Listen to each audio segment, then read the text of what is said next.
Dove Network welcomes you to the following presentation of Double Dropkick Podcast.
That's right.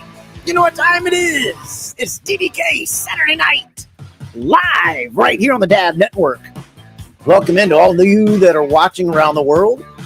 You guys are having a good day, midday over there in Australia and New Zealand. Hello to you guys. Hey, you guys are already checking us out in the UK, even though it's late night over there. Hello to the ones in Italy and Pakistan. See you watching, and all those across the US. Whether you're watching us live right now or you catch us, the many of you that catch us afterwards, man, we're so very, very appreciative of you guys. You guys are the best. And we welcome you in to tonight's fun show. Because as you know, it's DDK Saturday night. And we're going to have a great time. Not feeling well, as usual. So throw up those DDKs in the chats. Make sure you go to the DDK Belt Bar. Get your drink. Grab you a seat. Relax. And get away from the world for the next 2 hours. We're going to have some guests here for the next hour with us here in just a few minutes. I do believe that they have arrived.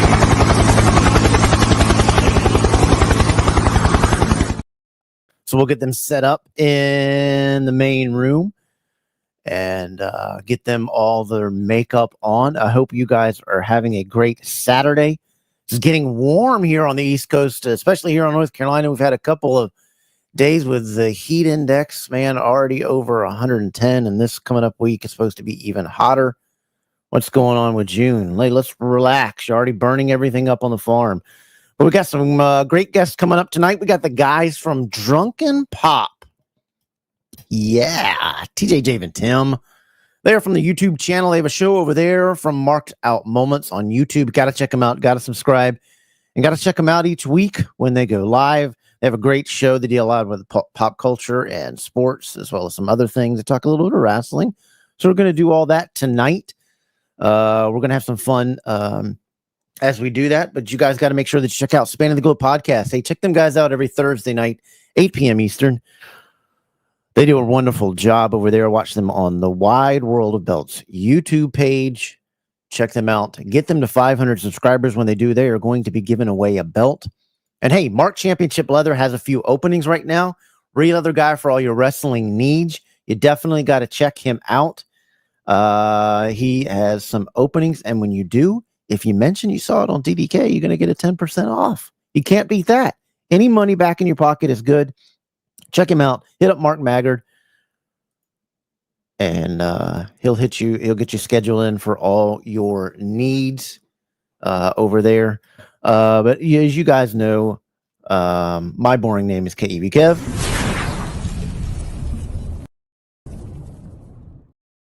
And let's bring on our main man, my co-host right here on Double Drop Kick, Mr. Ethan Thompson.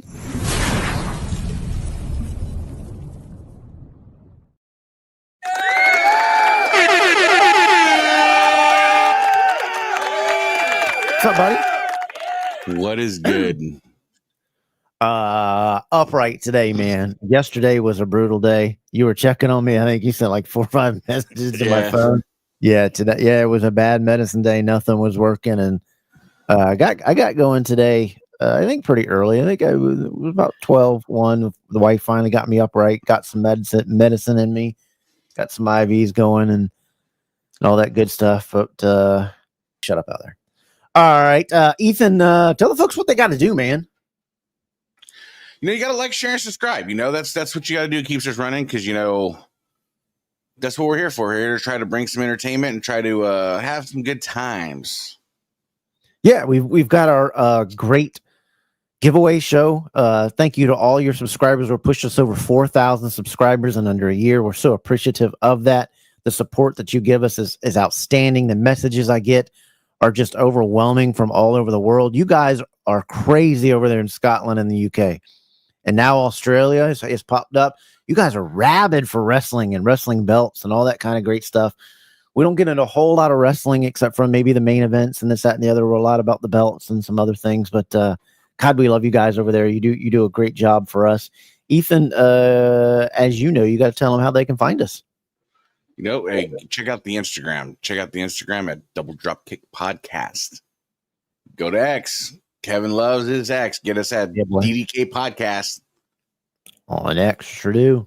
And then Facebook. You can share your pictures of the weeks, whatever you want to do at Double Dropkick Podcast on Facebook. There you do it. I can't stand Instagram. It's like when you try to post on Instagram, it's like 5 clicks. Then it asks me, did I want it to? It's like, no, just do it. X is like 2 things. It's out there and I'm done. But all this other, and then you try to look at something or you scroll, and it's every woman in the world. This hiney is right in your face every 2 seconds. It's like, is any women out there got any self-worth? It's full of it. Yeah, so is my timeline. So I can't really. Yeah, I'm just throwing that. I'm just being honest. Hey, our guys have pulled up to the club, man. They're out of the limo. They're inside. We're going to bring them on in just a minute here and say hello to them. I want to say hello to everybody in the chat. Chat is just popping off. What is good, everybody? Platinum joining us. Welcome in, buddy. Good to see you. Andy Bolger. Andy, yes, it is. It's DDK Saturday night. Richard Ward, those 2 guys are from the Man in the Good podcast. There's Mendoza Crab. Coast to coast, to host, the most. It wasn't me. I was a guest host the other night. If you didn't see that on Wide World of Belts, I filled in and was a special guest on their show. And Richard did not know how to end the chat. And it was a good thing I didn't.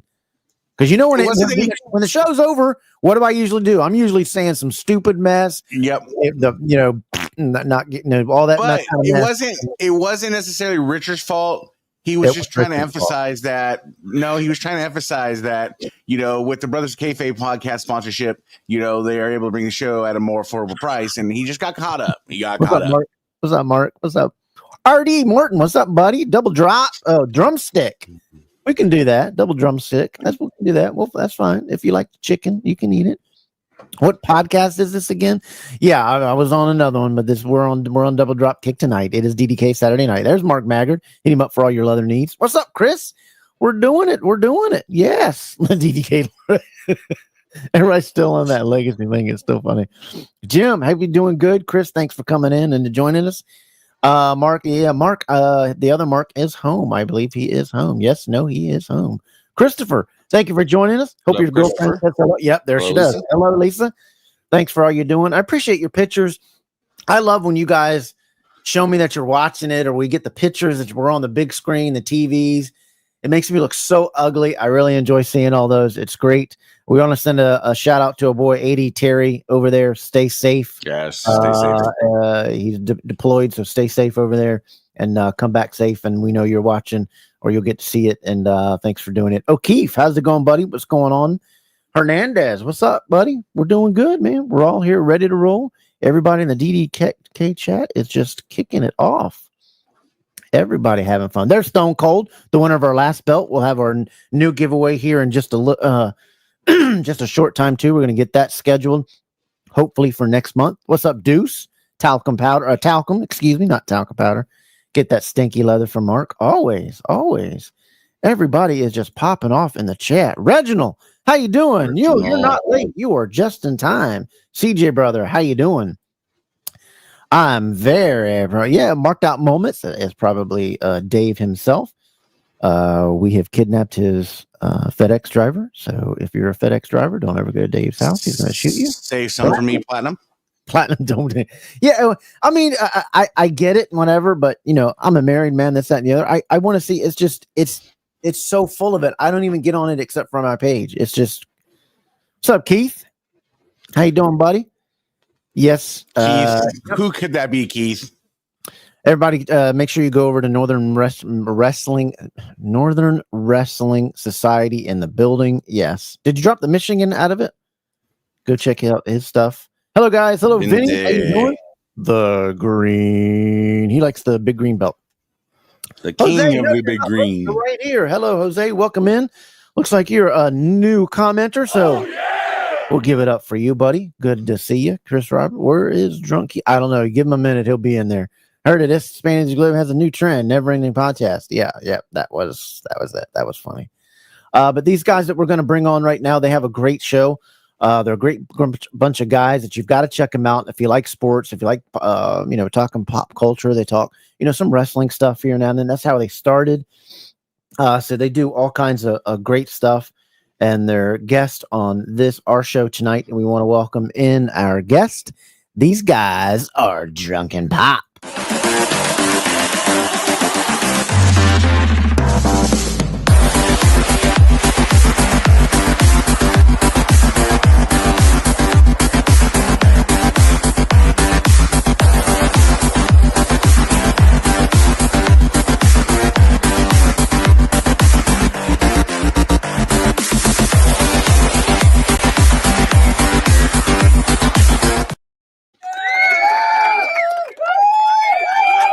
There they are.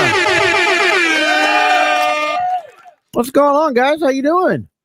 That's quite the introduction there. I love it. Hey, we welcome our guests. We roll out the red carpet. We send you over. Hope you got. Better we introduce ourselves. Yeah, well, one of your guys is not here with us, unfortunately, tonight. He's got some other things, so that's okay. We're going to have fun without him. Mm-hmm. But we got these two gentlemen here with us. We got Dave, and it was TJ that's not going to be joining us tonight, correct? Oh, I'm TJ. Tim. Timmy's at a work function. He just got a new job. So in the real world, so they're throwing him a goodbye party. It kind of happened last minute. So, well, we'll give him one of these. For he's a jolly good fellow. For he's a jolly good fellow. For he's a jolly good fellow. And you suck for not being on DDK. Gotta give the golf clap. Give him the golf clap. Okay. We'll give him that. So how you guys doing? On a Saturday night. It looks like Jesus is coming in behind TJ there with that. TJ, we told you to put a curtain up there years ago. Like 3 years ago, yeah. Admittedly, a Bears fan needs all the light he can get in his life. I'm just that one out there. What, and the Pope a Chicago fan and this, that, and the other. So I think he's shining down on him all already. For hanging with it for all these years. He's like, all right, this year's your year. Yeah. One of our good viewers and host of Spanning the Good podcast, Ben Walker, is a big time Bears fan. So we're always punching back and forth on the Dolphin stuff. And I was like, I'm always like, yeah, you got that number one beside that. What was it? 13, 14 and 0. They didn't get all the way there. It was when we came to the Orange Bowl in '84, and Dan Marino just slanted us to death. That was the thing that the Bears were going to have problems with, even if they met them in the Super Bowl. Dan Marino could get rid of the football quicker than anybody ever, and that's what they said. And Ditka later did an interview years later, and he says, we were already discussing that. We thought they were going to trounce the Patriots. We were already saying we weren't going to rush as much. We were going to drop back and see if we could, do some different things. But that was what made Dan Marino great, his great release and his smarts. And he could fit a ball into Dave's pocket like nobody else. See, I wouldn't know what it's like to have my team lose in a Super Bowl. So it's just... Who's your team? The Buccaneers. Okay. Go Baker. Okay. Congratulations, you guys got relevant here in the last 10 years. Congratulations for that. Right. You thank Tom Brady for that. He had to rent Tom Brady for a year to get. And what's funny is I didn't even want Tom Brady to be with the Bucks. You know, I wanted to go full with Jameis Winston. I have head issues. I have CTE. Sorry, I can't remember. Your quarterback right now, Baker Mayfield. Baker Mayfield. I love him. I said how many teams gave up on him way too early when he was a free agent, even before y'all signed him in. I said, the Dolphins, what are you doing? Get rid of the Hawaiian punch. This kid's is a walking bubble wrap of a QB. He's crap. He's junk. Get him out of here. No, nobody wants to listen to me in Dolphin land. Baker needed to find the system that worked for him, and he did. He landed in a good spot. But with Tua's throwing mechanics, and I'm no expert quarterback, but Tua's throwing mechanics are just atrocious to watch. His release, his delivery, I mean, it's just appreciate it, Chris. It's not so much more of that. It's his first read. He can't do anything outside of his first read.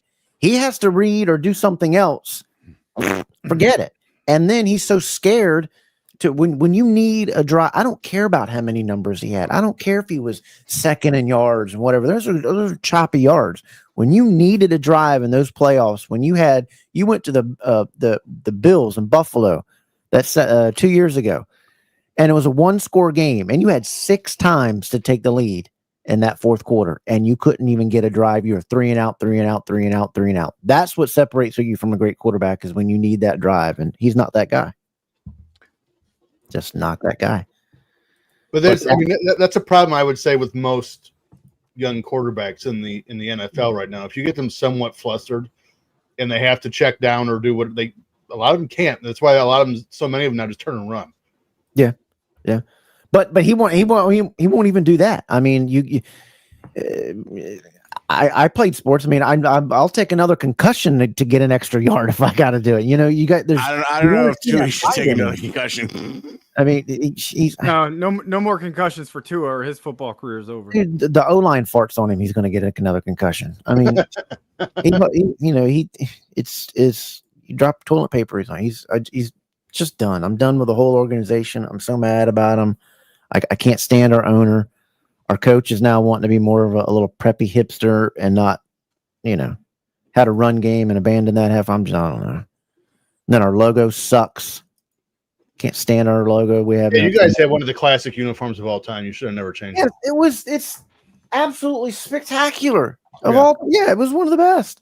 And like I said before we came on the show, I said the Jets follow suit. A lot of these other teams are like, what are we doing? What are we doing? Listening to these Gen Z guys coming up and changing our uniforms and all this kind of mess. We gotta go back to what tradition. When you see a logo, it's tradition. When you see Aquafresh logo, I mean, in Disney logo across the street, I mean, on the helmet across from you, are you scared of that? No.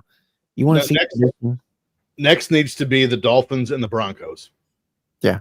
The Orange Crush uniforms of Elway's heyday.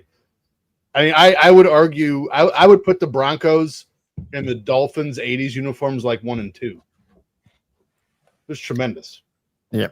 If you're a WWE and AEW fan, the Impact Wrestling is my third favorite. All right, appreciate that, Jose. We got you. 94. Did you graduate in 94? Welcome into the program. I was 9 in 1994. 9 in 1994. I graduated high school in 1994. Jesus, you're old. Appreciate it. Thank you for coming in. We're going to get into some good stuff. So guys, tell us. I've had a lot of questions all week. We had Jay-Z, the big time guy, the Bojangles champion on here. I love Jay-Z. And good friend, love him to death. Thin blue line, got his back. And then people were like, man, then now you got Pop on here. We're going from chicken to Pop. Well, what is Drunken Pop? And a lot of people were asking me that. I'm trying to explain it to them, but I said, you know what? Just listen to the guys come on in and what they got going on, because it's really cool and really fun. So tell us, what is Drunken Pop? This one's yours, Dave. Well, we met in early 2021, and the three of us met up with our old producer. Hold on, we got your dudes, your guy that wants to hog all the attention on your show all the time. I think he just showed up. Welcome to the show, Timmy. Oh, here we go. Oh, hello. What are we doing? He made it. TJ, your lighting is excellent. I'm glad you can get the entire. He got a golf clap for nothing. We gave him a golf clap because he wasn't going to be here. Yeah, now he's here. We poured out a little bit of beer for you. And what are we doing? Timmy C, be on your best behavior. We don't use potty language here. I know. I didn't say anything dark, but TJ has all the light behind him. I can see everything in my room. That's what I'm doing. The Pope is visiting. You can, right but now. if you looked at the back, you couldn't see any of it. So before you barged in rudely, Dave was trying to explain what our show is. So back in 2021, we all met up in Chicago. I used to live up in Illinois. Timmy lives in Kentucky. TJ is in Indiana. We decided, no, it wasn't Chicago. It was in Champaign. Illinois. We all went to Champaign with another friend of ours who lived in Indiana as well. His name's Josh Odom. He was the producer for our show. We sadly lost Odom just over 2 years ago. Yep. He passed away, and he did give us his wife and 2 children, so they're now part of the family as well. We love them. Shout out to Lauren, Everett, and Carla. We love you guys. But Odom it was a very sudden thing. It happened, and here one day, gone the next, and it brought us the 3 of us even closer together than you could imagine. But so back in 2021, we all met up and decided, hey, we wanted to do a podcast together. I was on a podcast with another buddy of mine after he heard me doing Jay-Z Flair show, because Jay-Z is a friend of mine. Okay. And he had me on when he did the Jay-Z Flair show. Timmy C wanted to work with me. TJ thought it would be good. And we all met up and we tried to create a name for our podcast. And we came up with the Filter Free Popcast. So we are pretty much filter free with the way we talk about things. So we pick a date, we'd talk a wrestling event and everything that would go on with that date. Over the course of 2.5 years, we decided, okay, Filter Free Popcast isn't working for us. We need to change it up. And we decided, the 3 of us, to go with Drunken Pop. So we are now no longer doing a podcast. It's straight YouTube, as we're trying to monetize markoutmoments.net. And the 3 of us go, we try to do something every week. We pick a date and we run with a format of, before the show starts, we just kind of shoot the breeze like you do. TJ does a sports segment. I do a movie segment. Dave's faves. Have you seen it? And Timmy C does some of the worst music segments you've ever heard of. Absolutely. It's terrible. And then we talk about whatever it may be. So last week we did June 1989. So June. So we just kind of randomly pick dates and we go with it and just talk about what's going on. We try to interact with our fans and the people that are listening to the show. But we're just 3 friends that, I mean, when we talk about good friends, the 3 of us talk every day, some days nonstop. I don't even like them. Yeah. I mean, they've been on here like 3 minutes. I know. I've heard them talking about me. I was like, God. And I already an hour was like, man, what the heck? What was I thinking? All I see with TJ is Jason Sudeikis. His mustache is so stupid right now. All I see with TJ is he has the entire sun behind him. Yeah. So here, let me. We can give them the right music. Wow! Why are now, ladies and gentlemen, now you really messed up. To get of course we all like sports. We like wrestling too, right? But like, to give you a hint on like what our show's about. So we just did June '89. I'm the sports guy and I do box score trivia every show. But on the actual meat of the show, I covered the Tank Man from Tiananmen Square in June of '89. So we cover all kinds of things, how we think about it, how it relates to the world now, which is where kind of like the filter free aspect comes in. It's just, we're going to tell you our opinion, and the 3 of us don't always think the same, but that's fine because we're not supposed to. No, so right. Everybody's got a great opinion, and that's what it's about. And that's, like you see here, we talked all the time with our chat. We got our chat going because our motto here on our show is tune in, comment, and be a part of the show. Right. I don't want to sit here and dabble and just throw out my opinions. I love hearing everybody else's opinions, their talks, their views. So we and I love a fiery debate. And we have some. We had a great one. Okay. And we try not to dive into politics too much because The way the world is now, nobody can agree on anything, and then you have people that get nasty about you, but because you go one way or the other.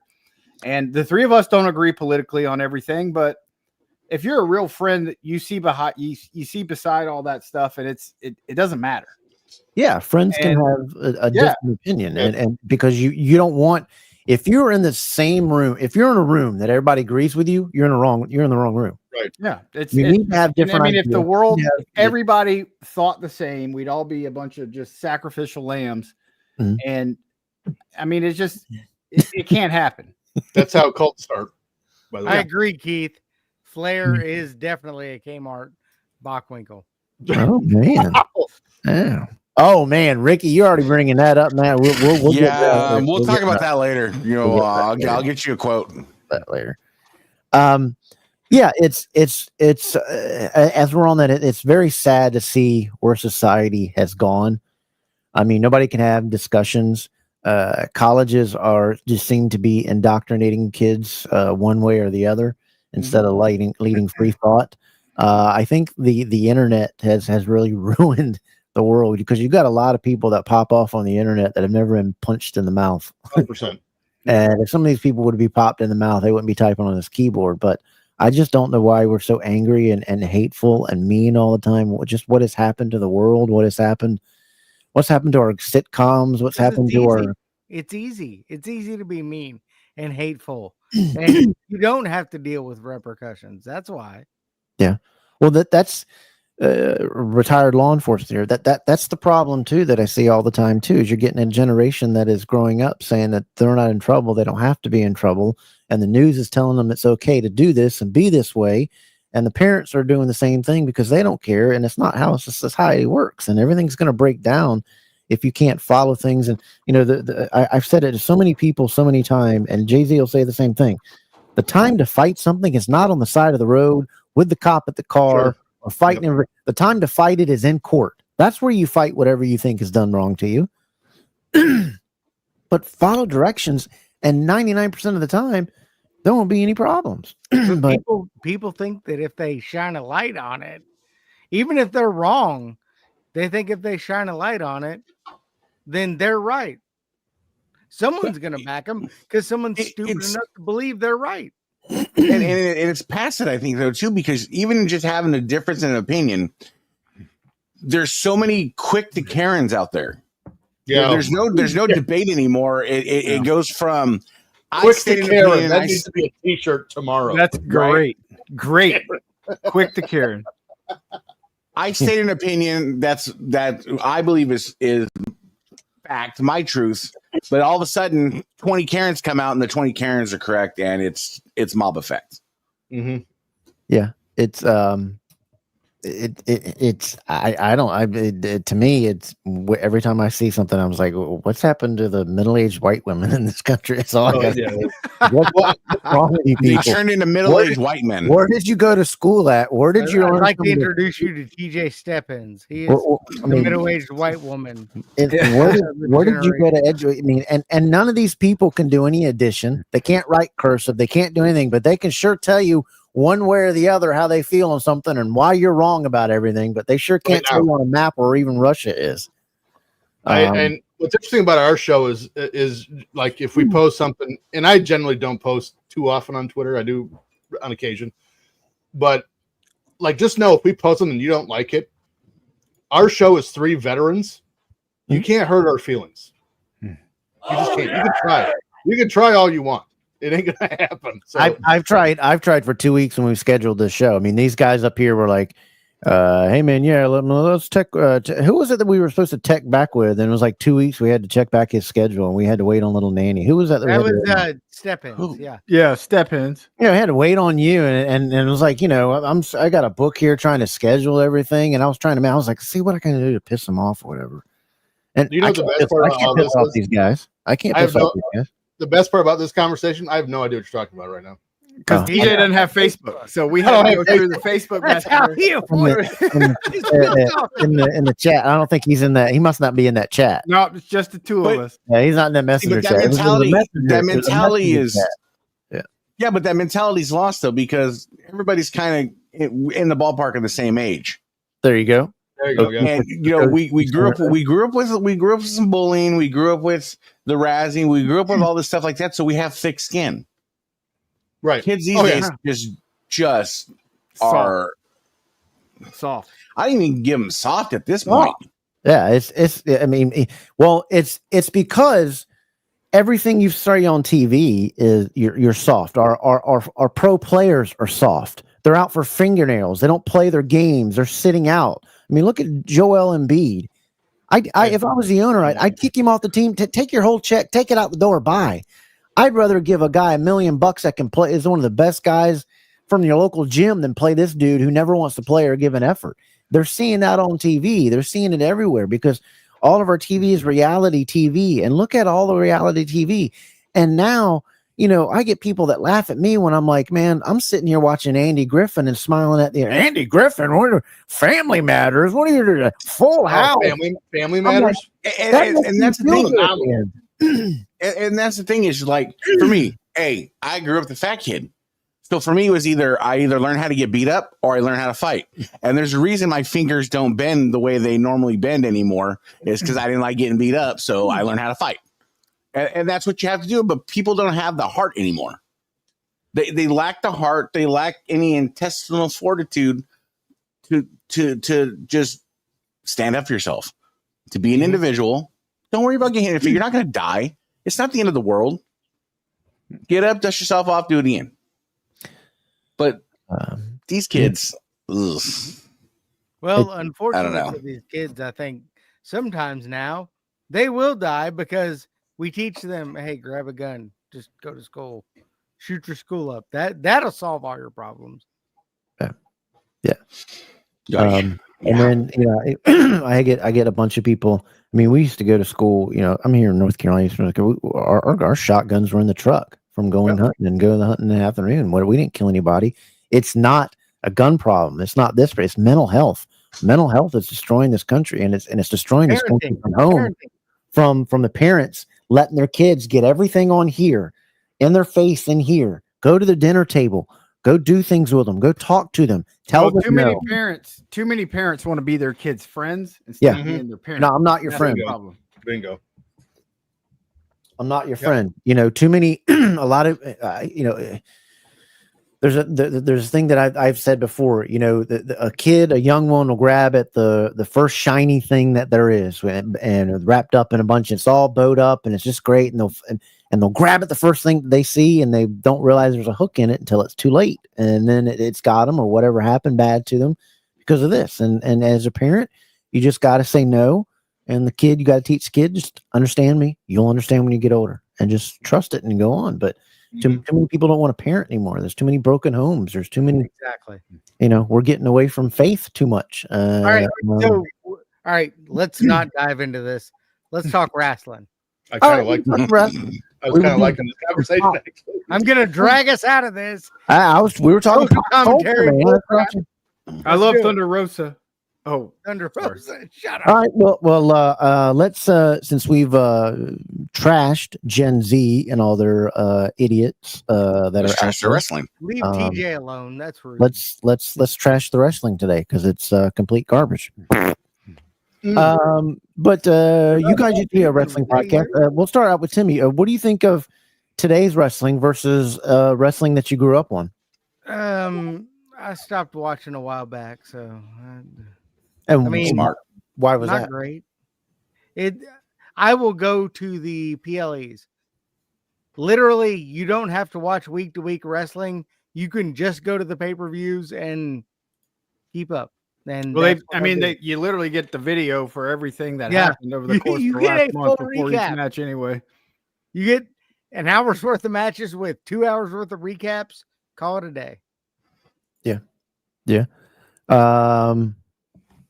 I like Tiffy time. Yeah. Dave, what do you think? I've been a fan since as long as I can remember. Grew up, born in 81, so I grew up a Hulkamaniac. I was there through the new generation. I didn't watch a lot of NWA per se as a kid, so WWF was everything. Once it became WCW, I would watch it from time to time. When Hogan went to WCW, I really started to pay a lot more attention to it because Hogan was everything. When Hogan joined the NWO, to me, that was one of the most epic wrestling events ever. Yeah. Got into biggest heel turn ever. Got into an argument with somebody on Twitter today because Sports Illustrated said the Cena heel turn was the number one heel turn in wrestling. And Hogan was number 2. And I said, there's not a chance that it's even close. And some guy tried to tell me how I was wrong. And I said, go back and look at the ratings of the Hogan heel turn. WCW turned Hogan heel, and it damn near put WWF out of business. Well, you can't compare ratings. And we still don't talk about Larry Zbyszko and Bruno Sammartino. Why would we leave that one out? I agree. Larry Zbyszko might be the biggest heel turn ever. I don't remember that. I mean, the Horseman. Who am I think of? The one that went to the Horseman. Sting. Lex Luger. It was during the NWA. Barry Windham. That heel turn. Nobody saw coming. That was one. I mean, this is just my opinion, and we'll get your opinions. I thought the Cena could have been great, but he's not made it great. He's still come out in the same T-shirts with respect on it, and this is still in the same merchandise. You should have shaved your head, come out with the intro that he's got now. That I don't know if he uses it now or not. The black and just John Cena and come out. If go full heel. You've obviously not seen how hard he's trying to fight. The hair loss. Yeah, he's getting hair plugs. He's not shaving those hair plugs. Well, buddy. Better chance he's going to Turkey for a week. Well, I'm just talking about if you're going to go to a heel turn, do it. Get T-shirts that just say Cena on them. You know, they would still sell like hotcakes, but it was so predictable.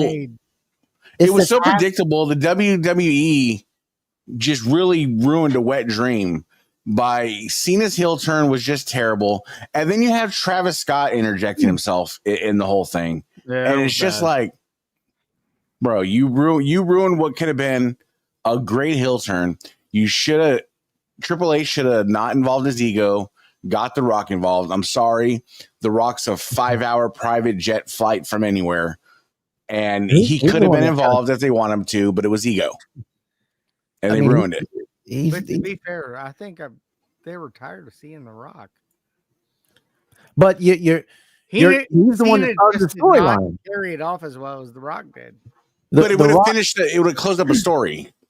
Yeah, just having Travis Scott there and no Rock. I mean, everybody was waiting for The Rock. An idiot, by the way, but my thing with that is, he's the one that started the storyline. So if you start the storyline with this, nobody ever knew about this selling your soul. We never got it into that. You got however many writers, 5 to 10. We talked about this last week, and I've said it a million times. You had 5 or 10 writers sit around, and at the end of your biggest wrestling pay-per-view or your whatever, supposed to be, so many things change and shock. 5 guys sat around and be like, yeah, Travis Scott, that's it. That's who we're going to send out.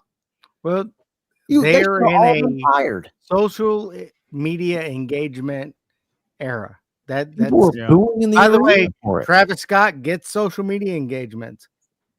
The same reason they have the Paul brothers on. I mean, they're looking for engagements. They don't give a shit about ratings. I can understand. Sorry, my bad. No, but they don't care. Yeah, I can understand from the social media thing, but there's people out there that don't know who this guy is from the limb. But that's the guy who's coming in to interfere with his 8-minute walk down to the ring. And I don't know who Travis Scott is. No, I didn't know who he was. I couldn't name you one Travis. None of us know. Song. You are correct. None of us know. But guess what? Those 18 to 35s, they know. That's great, but again, he wasn't a wrestler. He wasn't involved in this storyline until he doesn't matter. Somebody. They're looking for engagement. Then bring him out with somebody. You mean The Rock, and now he came out by himself. So you mean to tell me if I had it my way, I'd have had The Rock come out, and then you wanted to leave your social media, because I guarantee you what would have broke it even more, because it wasn't about him being there. It was how stupid it was that he was there. But I was saying, bring out the Rock coming out, and then you had the perfect time that Stone Cold was in the building. The Rock is interfering, and all of a sudden you hear the music break, and here comes Stone Cold coming out, and he interferes. Would that not have broke the internet? it would have. Instead, you had Pookie from New Jack come out weighing 150 pounds running interference. It's not believable. It's not fun. It's not. Apparently, what I've heard through the grapevine is we all think The Rock, Stone Cold. Apparently, there's still some bitter feelings there between the two. There's something going on. So hence why last year the Undertaker was the one to come out and choke slam The Rock and everything, and not Stone Cold. Mm-hmm. Because I mean, it was all lined up for Austin. It made the most sense. It made the most sense for Austin, not the Undertaker. The Undertaker and The Rock don't have that history. I got a plan. How about we create a new superstar? Let's quit going back to The Rock and Stone Cold. You know what? Roman Reigns, pretty big ass superstar at this point. Just saying. I mean, I don't know why.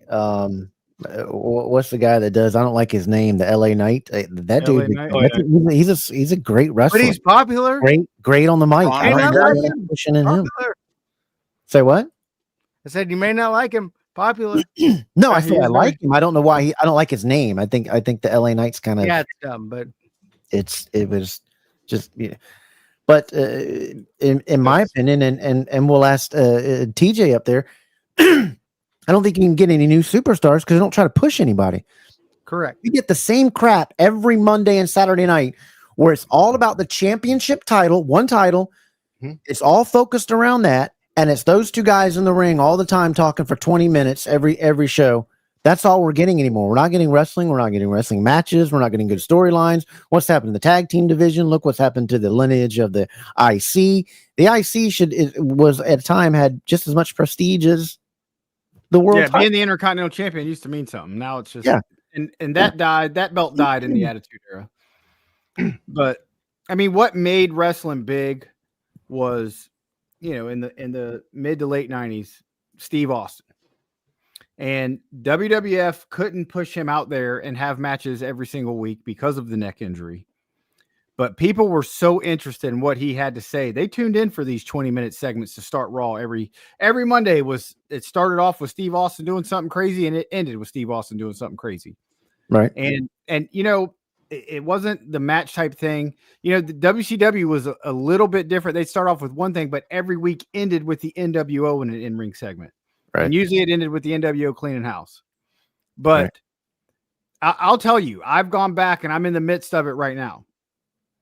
I have the Peacock. I love the old school wrestling. I am rewatching ECW from the start. There you go. A lot of these interview segments and the long drawn out things that we're seeing is all from ECW. So if you go back and watch their shows, there's a couple of matches. And I mean, so if you have a 1 hour show, it's 43 minutes, whatever the case may be, there's 15 minutes of matches and the rest is all interviews. And I mean, that's where it came from in the late 90s. They kind of stole that. You don't have to push all your talent onto one show all the time. Back in those days, WWF had a very small writing team, a lot less to write, and a lot less matches you had to worry about, things like that. So, I mean, I still watch Raw. I don't watch SmackDown a lot. I'm usually doing stuff on Fridays. Friday's not a good night for me. Mm-hmm. But I do try to watch Raw as much as possible. But I mean, I am not a big fan of PLEs being 3 and 4 hours and having 5 matches. Showcase. There's a guy sitting out there in WWE right now that goes by the name of Karrion Kross that has not been on wrestling on television at all, and he is selling out his T-shirt everywhere he goes. Well, I'm surprised because that seems to be how they're picking their champion. Is you got this Yeet guy who all he does is the 5 same maneuvers, and they put the world champion in him, and his belly looks like a Dunkin' Donuts, and he's so small he doesn't look like. That's rude, by the way. I'm glad. I meant it to be rude. He's my belly also looks like Dunkin' Donuts. Well, that's great, but you're not taking your shirt off in front of millions of people and trying to claim that you're. You want me to take it off now? Do it. Go ahead and claim you're the world heavyweight champion. Go ahead. Go right ahead. I could be. You don't know. Well, we'll see. We'll throw you in the ring. We'll find out. I mean, hopefully, we'll find out. I saw you get beat up by a mechanical bull. We're fine. Oh man. The thing that I was talking about with the matches, and then TJ, want to hear you think is the Raws is what, 3 hours? It's a 3 hour show, and we're only getting a couple matches. But I'm saying that's the time to where, every week doesn't have to revolve around the world title. Like, you could give some more of your talent off that week. Yeah, showcase your talent. By this week, it's the storyline on Raw is a little bit more. It has a taste of the world title, but it has, you're focusing on the tag team division or the IC division, and then you're getting a couple of those 5-minute matches with new talent to see if they can hang in the ring in front of millions of people watching. That's where you can push and find out somebody's got some new things. But it's the same people, the same 5 to 10 people every show. And I'm sorry, I don't want to see NXT was supposed to be your building maneuver, but they're keeping people in NXT the whole entire time and not moving them up to the main roster. JJ, what do you think? Well, for one, they don't have the best track record on call-ups anyway. And I've made a very hard realization in the last year or two, and it's just something I've had to come to live with, and I'm fine with it. Wrestling's just not for me anymore, and that's okay. When AEW started, however long ago, I was really excited because they had guys. I was a big Dean Ambrose fan. And I watched their first pay-per-view, and I saw Moxley debut, and I was like, all right, I'm going to give this a chance. And I watched it for 2 months, and it's just not my thing. I don't want to use gymnastics matches. I think that's lazy. But I don't. You're I right. don't like. It should be called flippy floppy stuff. I don't like the overly choreographed, fast for the sake of fast, moves for the sake of moves. Man, it's just not my thing. In WWE just bores me to death, because nothing moves anywhere. I think WWE desperately needs a brand split more now than ever they have, because there's just so many people that aren't getting television time. But I think they would screw that up too. So it's just I watch the events, I keep up, on social media and stuff, and I see what's going on, but it's just not for me anymore, and that's okay. That's fine. It's because you're old. It's fine. It is, yeah. I just turned 40. I don't watch the current stuff, but I try to keep up with it just for our audience. AEW is literally just gymnastics with blood, and amen. Cool, good for them. I like it for them. It's an ESPN. I don't enjoy ESPN it. It's tumble match. Yeah. I'm not into it, but I will still keep up just for our audience, but none of this stuff today is for me, really. Well, so here's my thought on this. Every WrestleMania main event has to have 39 run-ins now. When Austin beat Michaels for the title at 14, who interfered? Mike Tyson. No, nobody interfered. Well, he did, but it was at the end. But the quick count, right? Yeah. Austin Rock up until McMahon, nobody interfered. Most Undertaker matches didn't have I don't know when this trend started. When the Iron Sheik beat Bob Backlund, no one interfered except for Arnold Skaaland with his towel. But there's always been interference. Sorry, I don't know when the constant run-ins for main events started, but I wish it never had, because now it's just overdone. Because now when you watch WrestleMania main event, you're expecting 11 run-ins, and it's almost disappointing if you they got to get all the Hall of Famers in. Well, I remember WrestleMania 31. When is the glass going to shatter? Come on, Roman Brock in Santa Clara. Nobody wanted that main event. I actually watched it in Chicago at Squared Circle Restaurant, which Victoria owned at the time, and nobody wanted to watch that match. Nobody wanted to watch Roman and Brock. And then Seth Rollins cashes in, which allegedly, if you believe the urban legend, was a last-minute decision. I don't believe that for a minute. But he cashes in, and WrestleMania 31 quickly went from being one of the worst manias of all time to one of the best, because everyone remembers Rollins cashing in and single-handedly say that WrestleMania. But I don't even count that as interference. You had this Money in the Bank cash-in stipulation. They were able to utilize perfectly and get the champion. Well, really, I don't know if the fans wanted Seth Rollins to be the champion. They just didn't want Brock or Roman to be the champion. Yeah, that's true. And I like now, like Cena and Cody. No, everybody wanted to see Cena and Cody. You didn't need all this extra fluff around it. The match would have done fine. If Travis Scott would have come in afterwards for the beatdown, I'm fine with it. Go ahead. But during the match, like, come on. To think about it, the only one I can off the top of my head think of there was any kind of interference was probably WrestleMania 9. Mr. Fuji threw the assault at Bret Hart. Yes. Hulk Hogan comes in. That was probably the closest one. Well, I mean, you had WrestleMania 4. Hogan helped Savage win. Yes. Yeah. And that's and 9 is so minimal. 9 is regularly referred to as the worst WrestleMania ever. Which I've often held that's incorrect. I've often held the attitude that if Hogan doesn't walk out of that the champion, 9 is way better than people give it credit for. The Hogan thing at the end has ruined it.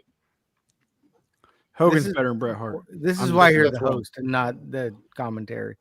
He's better than Owen Hart too. Correct. Well, Owen is better than Bret. I mean, I'll go with that. I'll give you that. Sure.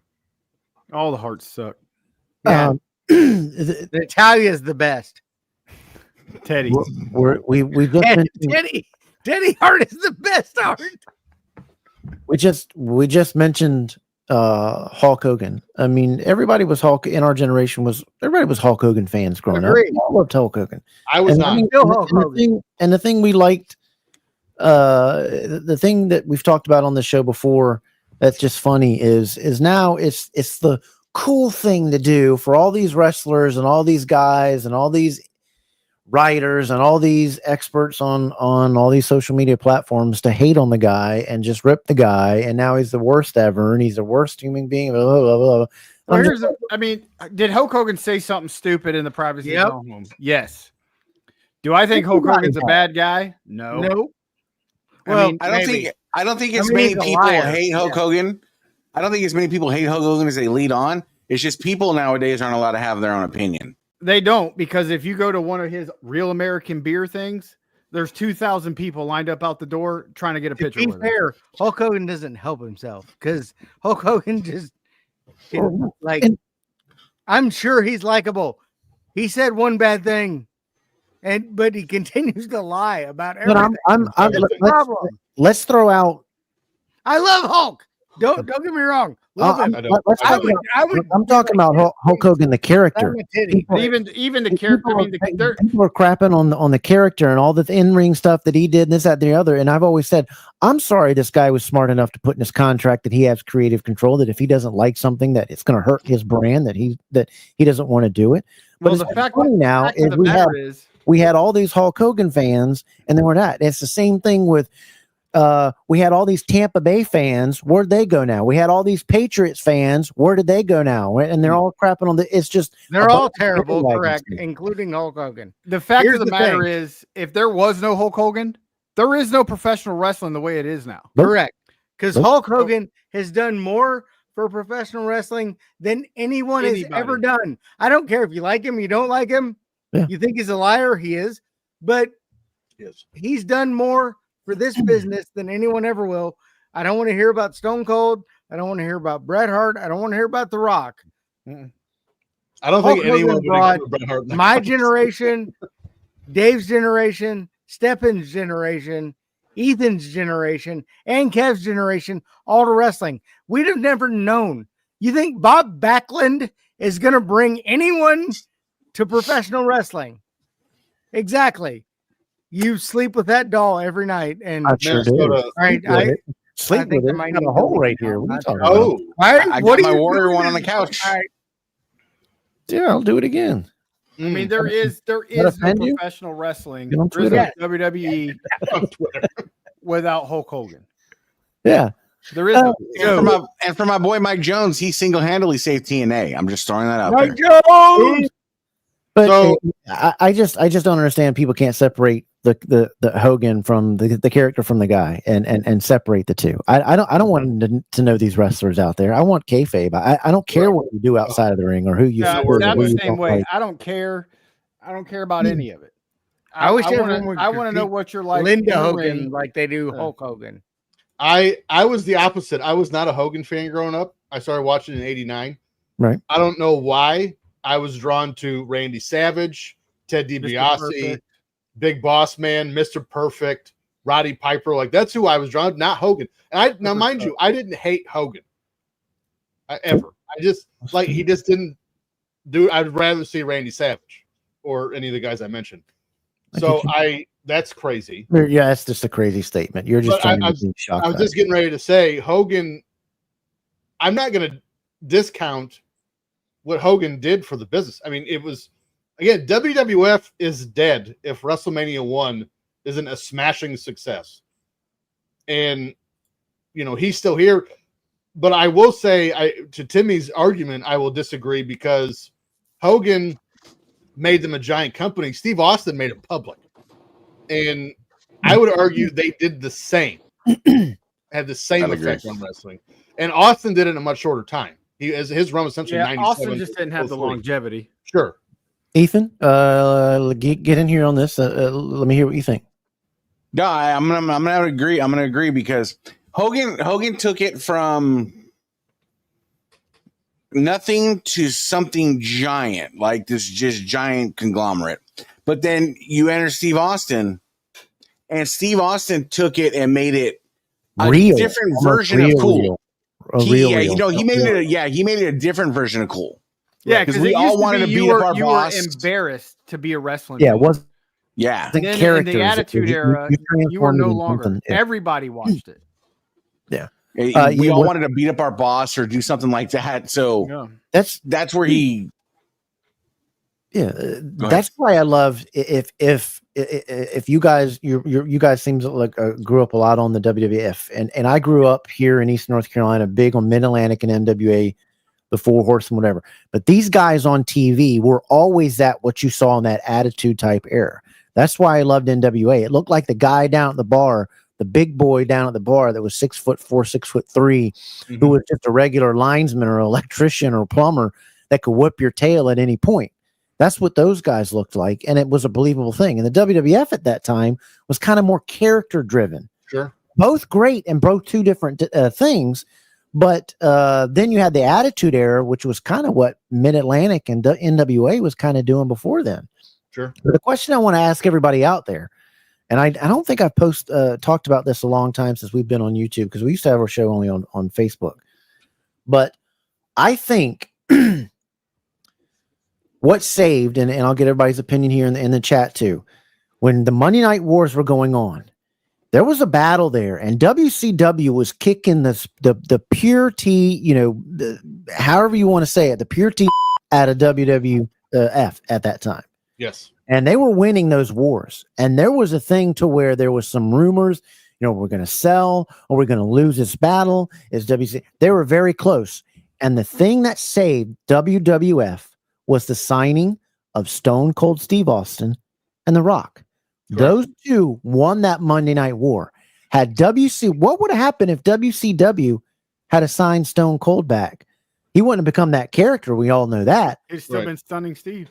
Yeah, he's still been the mid-card. But I don't think WWF would have been able to win the Monday Night Wars with just like a Rock guy. You needed those two guys. And if they hadn't assigned that and we didn't have Stone Cold and Rock, the WWF would not have beaten WCW at the time. WCW's started when that started going and The Rock and and Stone Cold started going, WCW started outthinking themselves with dumb writing. Yes. And got themselves tanked under, and that's how that stuff. And the Nitro book is great on that. But what is you guys' take in the chat?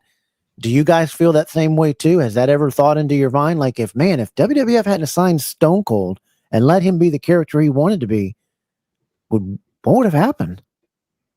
No, I think you hit the nail on the head because The Rock and Stone Cold at that time was so organically such a great just rivalry. It's probably the best rivalry we've ever had in wrestling. And the way the mic, the key was the mic skills. They weren't trash on the mic. They carried a story. They told a story. They wrestled the story, but they told the story. And it was just the stars aligned for that to happen. I'm gonna take it. I'm gonna go off in the left field, and Dave's gonna roll his eyes when I say this, and that's fine. Let's hold on. Wait. Go ahead and say it. As important as it was, and everyone acknowledges that for the WWF to sign Steve Austin and The Rock, I think Mick Foley does not get his fair due in that conversation, because when Austin first became champion, Dude Love was his first opponent, and then The Rock became big with Mankind. I'm gonna agree with you. I'm gonna agree with you because and then Triple H with Cactus Jack. Triple H. You figure the faces of Foley. I mean, Cactus Jack, Dude Love. You know the whole bit. Mankind. He all played an integral role in Austin and Rock in their stories. You know, winning the title and God, I'm gonna agree with you. I'm gonna agree. He was a tremendous B player on it. Yeah, I'm never going to sit here and say Mick Foley was the guy. I'm a giant Mick Foley mark, admittedly, but he was, you know, as you just said, he was the perfect B cast. When Undertaker was down, and it seemed like maybe that character was going to peter out, Mankind brought it back and made him relevant again. And there's a lot of guys from that era that I don't think they're Triple H. Everyone loves to poo-poo on Triple H nowadays because Triple H was a mega star. Yes, in '98. Megastar. Good With point. DX as faces, Triple H was so over. Yes. And then it's him turning heel because he wanted to be a heel. That, he's not that good. When you were riding him hard just 6 months prior with DX. Yeah. And Evolution. Action, to me, is one of the greatest of all times. I mean, they're up there, not quite up there with the Four Horsemen, but they're up there. I mean, that was one of the greatest. When they had China, when they had the Billy Gunn, I mean, and China still deserves to be in the Hall of Fame by herself. Is still one of the greatest, if not the greatest women's wrestler of all time. But you put in somebody, and don't get me on that, but you put in somebody last week that I had to be like, cool. I didn't even remember who. Well, see, I think if there was no Steve Austin, WWE relies heavy on Undertaker. That's going to be their main huge star. And because you lose Shawn Michaels with the injury, injuries. Right. But and drug. It's gonna be Undertaker would be who they would have had to lean on. Mm-hmm. And I don't know, because of the gimmick, I don't know if it works the same way. Maybe it does if they turn him into the American Badass in '98 instead of 2001 or 2000. Mm-hmm. You know, if they go 97, 98 time frame, they make the American Badass, it might have done some good. But I mean, they're going to rely heavily on the likes of Triple H and The Undertaker. And those are going to be your two people that get the rocket ship strapped to them till The Rock was ready. Because I think truly The Rock was pushed a little bit too hard and too far too fast. I would agree with that. But by 99, 2000, he was ready. When he first won that belt in 98, he was not ready. Yeah. So, it worked with the whole corporation thing. But by then, I mean, for after a year or so, I was kind of over the corporation thing and with the evil owner. Yeah. You know, I longed for the days of Jack Tunney being back in charge and not always having some kind of evil, I'm the Gorilla Monsoon. Like if the commissioner, you don't have to have a bad commissioner or whatever. That was just that to me, it reeked of desperation.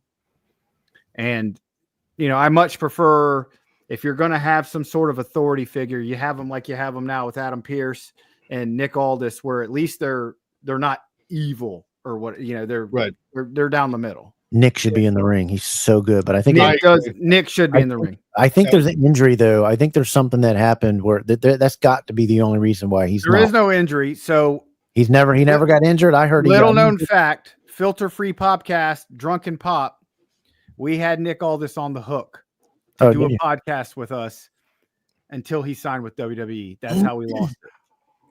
So there was going to be a Nick Aldis podcast from us, and we spent many hours with Nick. And so he was never hurt. He's never hurt now. He's never. Nope. So good on the mic, good in the ring. I mean, that tells you that tells you right there that there is still enough starving attention for the way wrestling used to be, because before COVID, the NWA was on fire with what they were doing. Yes, they were. And when they listened to everybody on Twitter, getting mad at Jim Cornette and God knows, no, don't put on any old NWA wrestling because you're going to go crazy more. But to get mad at a guy that did more for black wrestlers than anybody probably known to man during that time, I love and get mad at him, and then COVID, and look at all the great wrestlers that they had on there. There's my Jim Cornette action figures back there in the background. Yeah, he's love me some Cornette. Absolutely great, stunning. I mean, he was part of the, and everybody's going to get it. Double Dropkick podcast. Well, big Rock and Roll Express fan, but the Rock and Roll Express, Midnight Express with Jim Cornette, one of the greatest feuds of all time. Agreed. And lasted that NWA Power that was on YouTube right before it was on fire. It was great, and they had the greatest female wrestler of all time in Thunder Rosa. I'm just but Camille was great until you started letting her speak. Yeah, I just met Camille, and she's a wonderful human being, also. Absolutely great. But her and Tom Latimer. Great. The mic wasn't. She was not ready for the mic. Right. She wasn't ready for that thing to be a champion. But I still to this day, and it's still my opinion that Billy needs to sell it because he doesn't know what the heck he is doing. I would agree with that. Kev, I'm gonna step in her on your territory if you don't mind. I saw somebody in the chat say in the chat. I don't remember who it was. They said that WWF won the Monday Night Wars because they did what WCW refused to do, and that was do blood and gore in their main events. That's not true. It's not that WCW wouldn't do it. They couldn't. They were not allowed by Turner standards and practices. I did. So there was a lot of stuff. And again, I don't mean to plug. I actually almost did a podcast with Guy Evans also. Plug away. That's what you're here for. His Nitro book explains all of that. I told you. I just told you. One of the best books to read is the Nitro book. I didn't mean to cut you off. Now this comment with JR going from WCW was terrible at recognizing and developing young talent.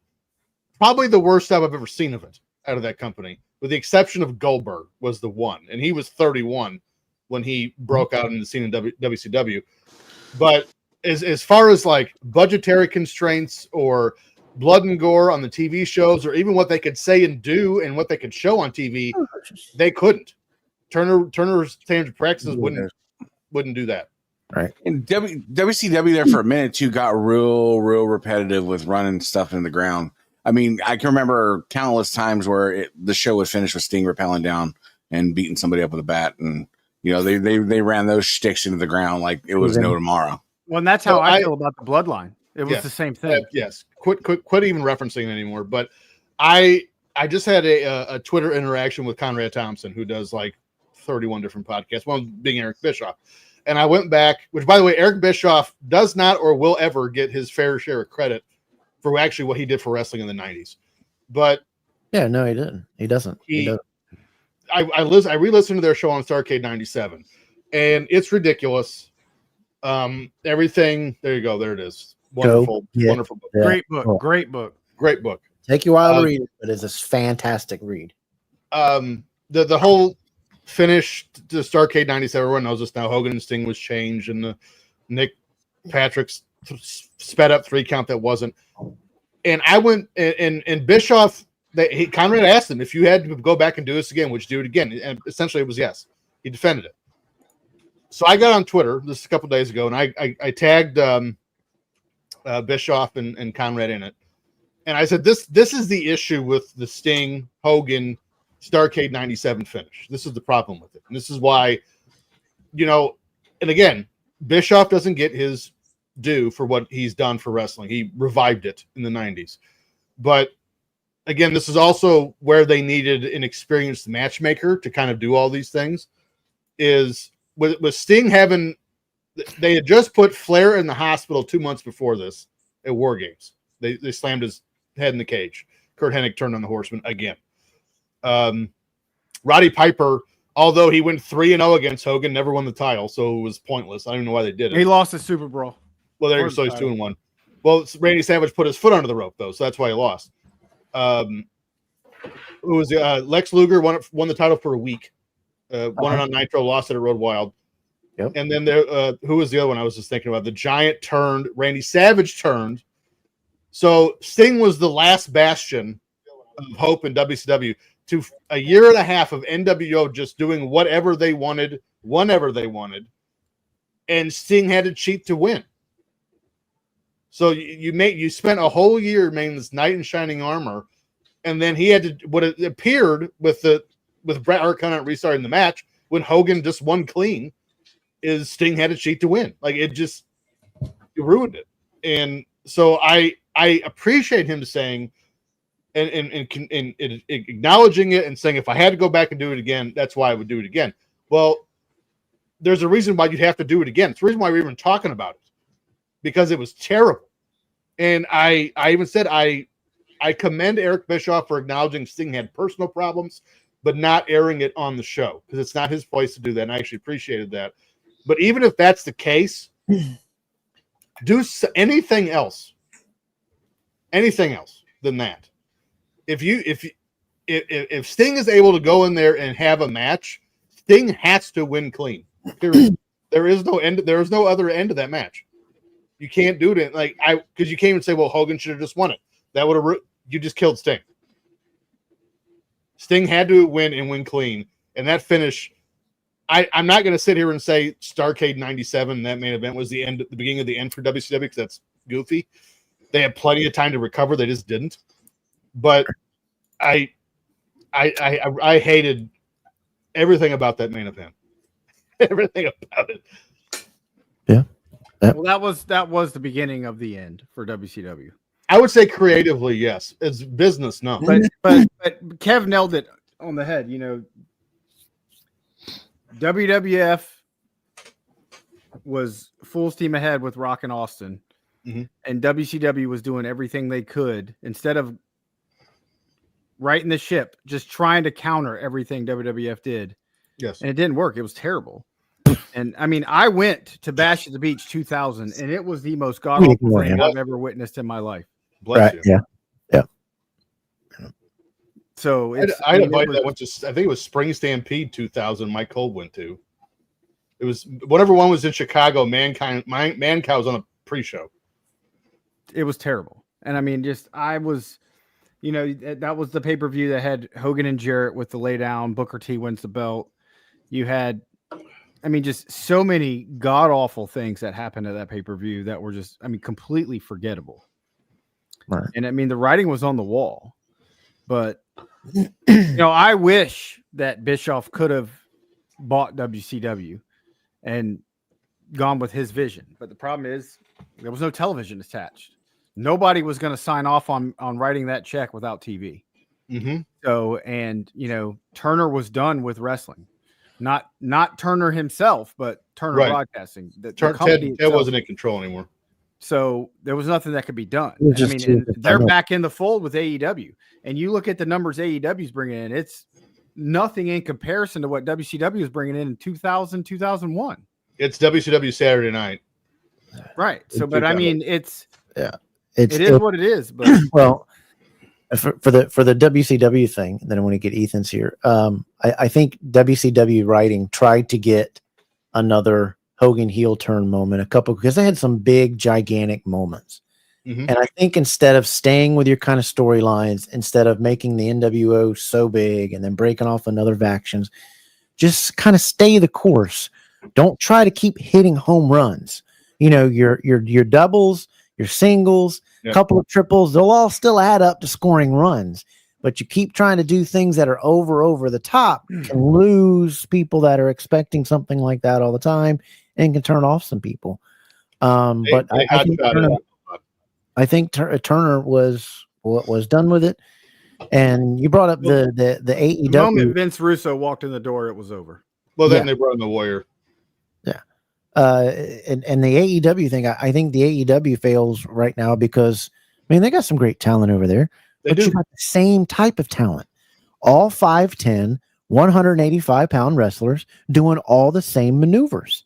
You've got to get some big guys. You've got to get some characters, and you've got to get better writing. Like Toni Storm is a great character, great writing in the ring, and she gets over on that. But you need some more of that and some different stuff. But I think a lot of these people in AEW are a lot better than what they do. I'd like to see wrestling go back to call the match in the ring.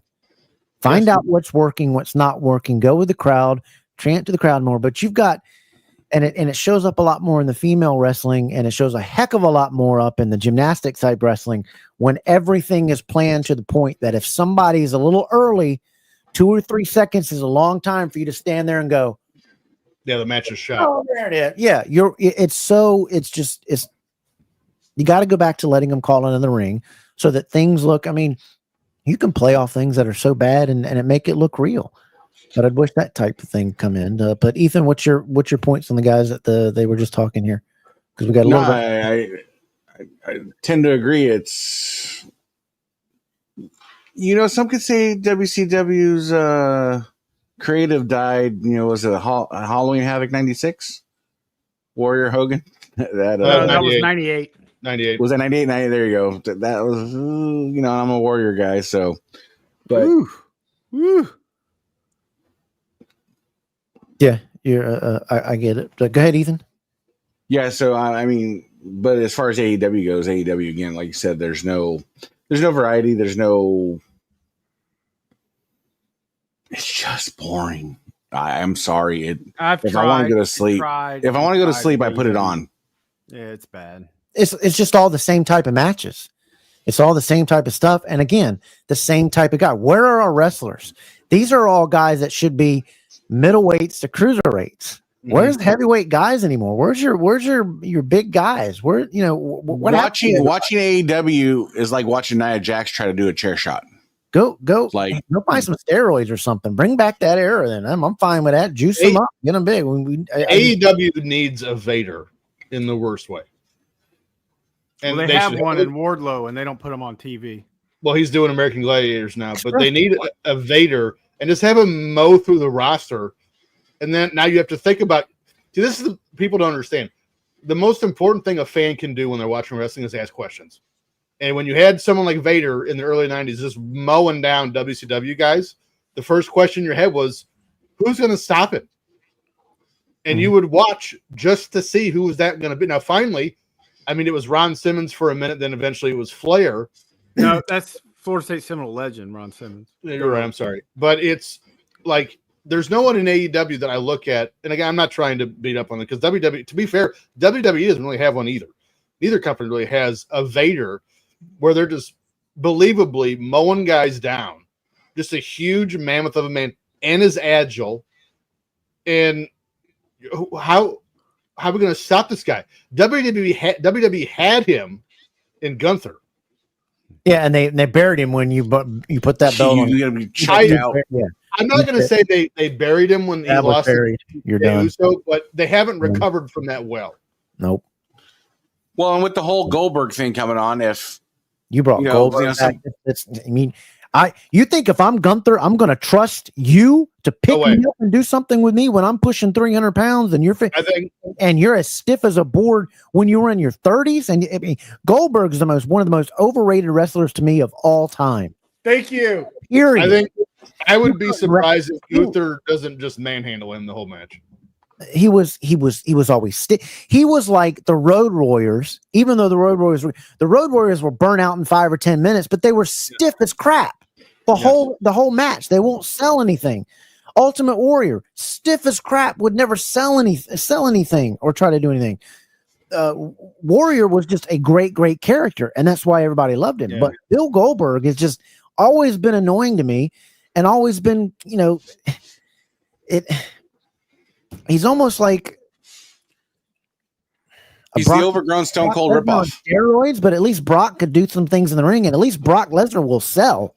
Yeah, Brock Lesnar will sell like he's getting hurt, like he's getting beat. You've got to sell, and I'm just watching this match, and Goldberg's going to act like he's never hurt. He's never going to sell in this match. You're going to see. Also, I see somebody keep asking you if you're going to watch 10 Hogan matches or 10. That's our usual guy that's always picking on me because I like the way Can I answer this? Can I answer this for you? Absolutely. I'm going to say I'm going to watch 10 Hogan matches because I'll be done in an hour and 10 minutes. There you go. All day and all night. I've got other things to do. If you watch some of the stuff he did in Japan, Hogan could wrestle. But they didn't Absolutely. want to do that. That was what they wanted to do was his 10-minute match. That's what he did. That's what he was popular for, and that's what he was meant to do. But he's asking me because I'm a Rock and Roll Express fan. I can turn anything on from the NWA days or the WWF 90s back or NWA wrestling, and I can still feel it here, even though I knew the outcome, because they're building something in the match. It's not a bunch of finishers 30 seconds into it and a roll-up pins the guy for 1, 2, 3. You're telling a story inside of the ring.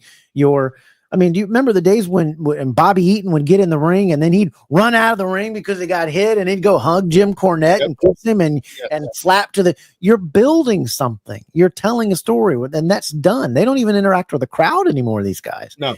And then the AEW had a great guy in MJF and they totally destroyed him. Absolutely destroyed him. That dude was great. Mike, he was good in the ring. And he could have ledger, but I don't know what they've done to that guy. 3 or 4 times now they've dropped the ball on MJF. And I would be absolutely stunned if MJF does not head across the street after this contract's over. Well, it just depends because Tony will throw something stupid at him that WWE is not going to pay. No, look what they're paying Sasha Banks.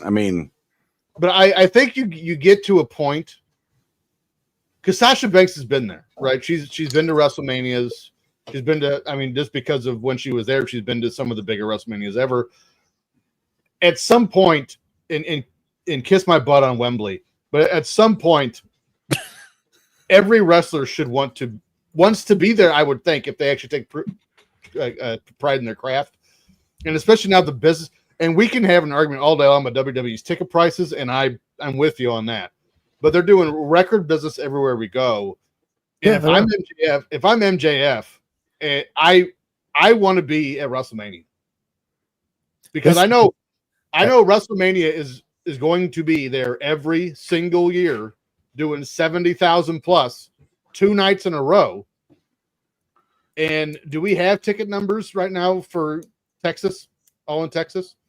Again, 14. I hope they sell 40,000 tickets. It's like 14. I don't think they're gonna. I hope they do, but I don't see it. They're more favorite to me. Yeah, I understand that. Man, first time comment. I'm gonna rebut Vinny's comment about Andre, and I'm a Warrior fan. The bigger disrespect was him beating Honky Tonk in like 45 seconds for the Intercontinental Championship. SummerSlam '88. That was kind of bad, but that Andre was, but still, that Andre still one of the funniest moments of all time. Him grabbing that thing and making fun of the Warrior, and you could hear it. I'm still laughing at that, but to let that guy beat him is kind of crazy. But we got about 10 more minutes with you guys. Let me ask you. I gotta run. I'm at a party right now, so okay. I gotta. All right. Well, I just want to say thanks for having us on, TJ. Yeah, we got out of time. We got run through time real quick, having a good time. But we appreciate you coming on, man. Dave, and can you stay another 5 minutes there, Steph? Yeah, I'm good. All right. Well, appreciate it, Dave. Thanks so much for coming on. Everybody, thank you guys for having us, and I look forward to talking again. Yeah, we'll do this again. We'll get together again. Peace out. Appreciate it. Well, at least Dave told us he was leaving. Yeah. Timmy just walked out of the door. He's like, I'm gone. Timmy's sleeping on the floor. Time flies when you're having just a good chats and good discussions. But we got a little bit more time with you before we're moving on to our other segments. But to you, who's on your Mount Rushmore of wrestlers as far as like singles, your single wrestlers? So I was going to mention this earlier, but we kind of skirted around it. It's an interesting conversation because to me, when people say like Hogan doesn't belong on the top 4 wrestler Mount Rushmore, what does that mean? And I guess it depends on what your definition of a wrestler is. Right. Is it best in ring? If it's best in ring or best drawing, those are 2 very different things. So I'll do both. My top 4 wrestler Mount Rushmore, it's not even that difficult. It's Dean Malenko, Rey Mysterio, Eddie Guerrero, and Chris Benoit, even though I know everyone hates when we mention his name. But that's my 4 wrestler Mount Rushmore. My actual Mount of just all-time Mount Rushmore. Again, I never was a fan of him, but I'm going to go Hogan. Hogan, Austin, Flair, And number 4 is always the hardest one for me. I kind of an old school guy, and I also really like guys that I don't think get enough attention. Mhm.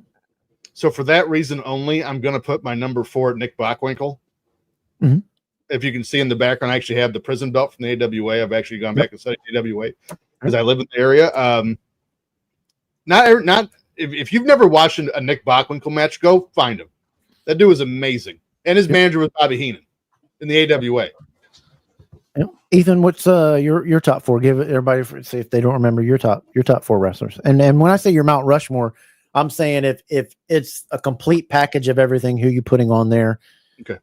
They were just. If I'm going to go a complete package of everything that they've done for the business, wrestling and merch. Yeah, we got our presidents up on Mount Rushmore for a reason, for everything cumulative that they did. So I'll go Hogan. Go ahead. I'm going Hogan, Austin. Mm-hmm. I have to put Undertaker on there. Okay. I'm not going to argue with that. Undertaker and Dino Bravo. And then my 4 would probably be Hogan, Austin, Undertaker.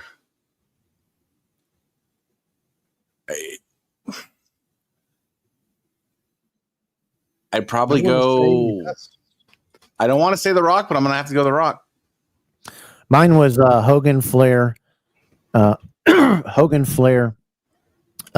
Undertaker, and Steve Austin was mine for the things that they've all done cumulative and where they took it. Each guy took everything to a new level. I mean, Undertaker took it, the longevity, to a new thing. Stone Cold brought it out and exploded it. Hogan put everything on the map. Flair put everything on the map of the things that he did. It's just unbelievable. I wish more people could have got to see. They're seeing now Flair back in his heydays and things like that. Being in North Carolina, me and my dad would be able to go for $14. You get a front row seat to the Norfolk Scope, Hampton Coliseum, Greensboro Coliseum, Dorton Arena.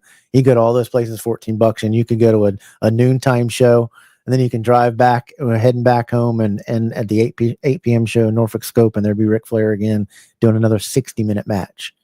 I mean, those guys were the hustlers, and you can't ever claim that Ric Flair wasn't one of the best ever on the microphone. No, that's correct. 100%. Now, when you were doing the wrestling things, whatever, there's a guy that I think that doesn't get enough credit for wrestling techniques and being a great wrestler. I think Bobby Eaton. I think Bobby was one of the greatest wrestlers of all times. The way he did. If we did tag team Mount Rushmore, 100% he's on there.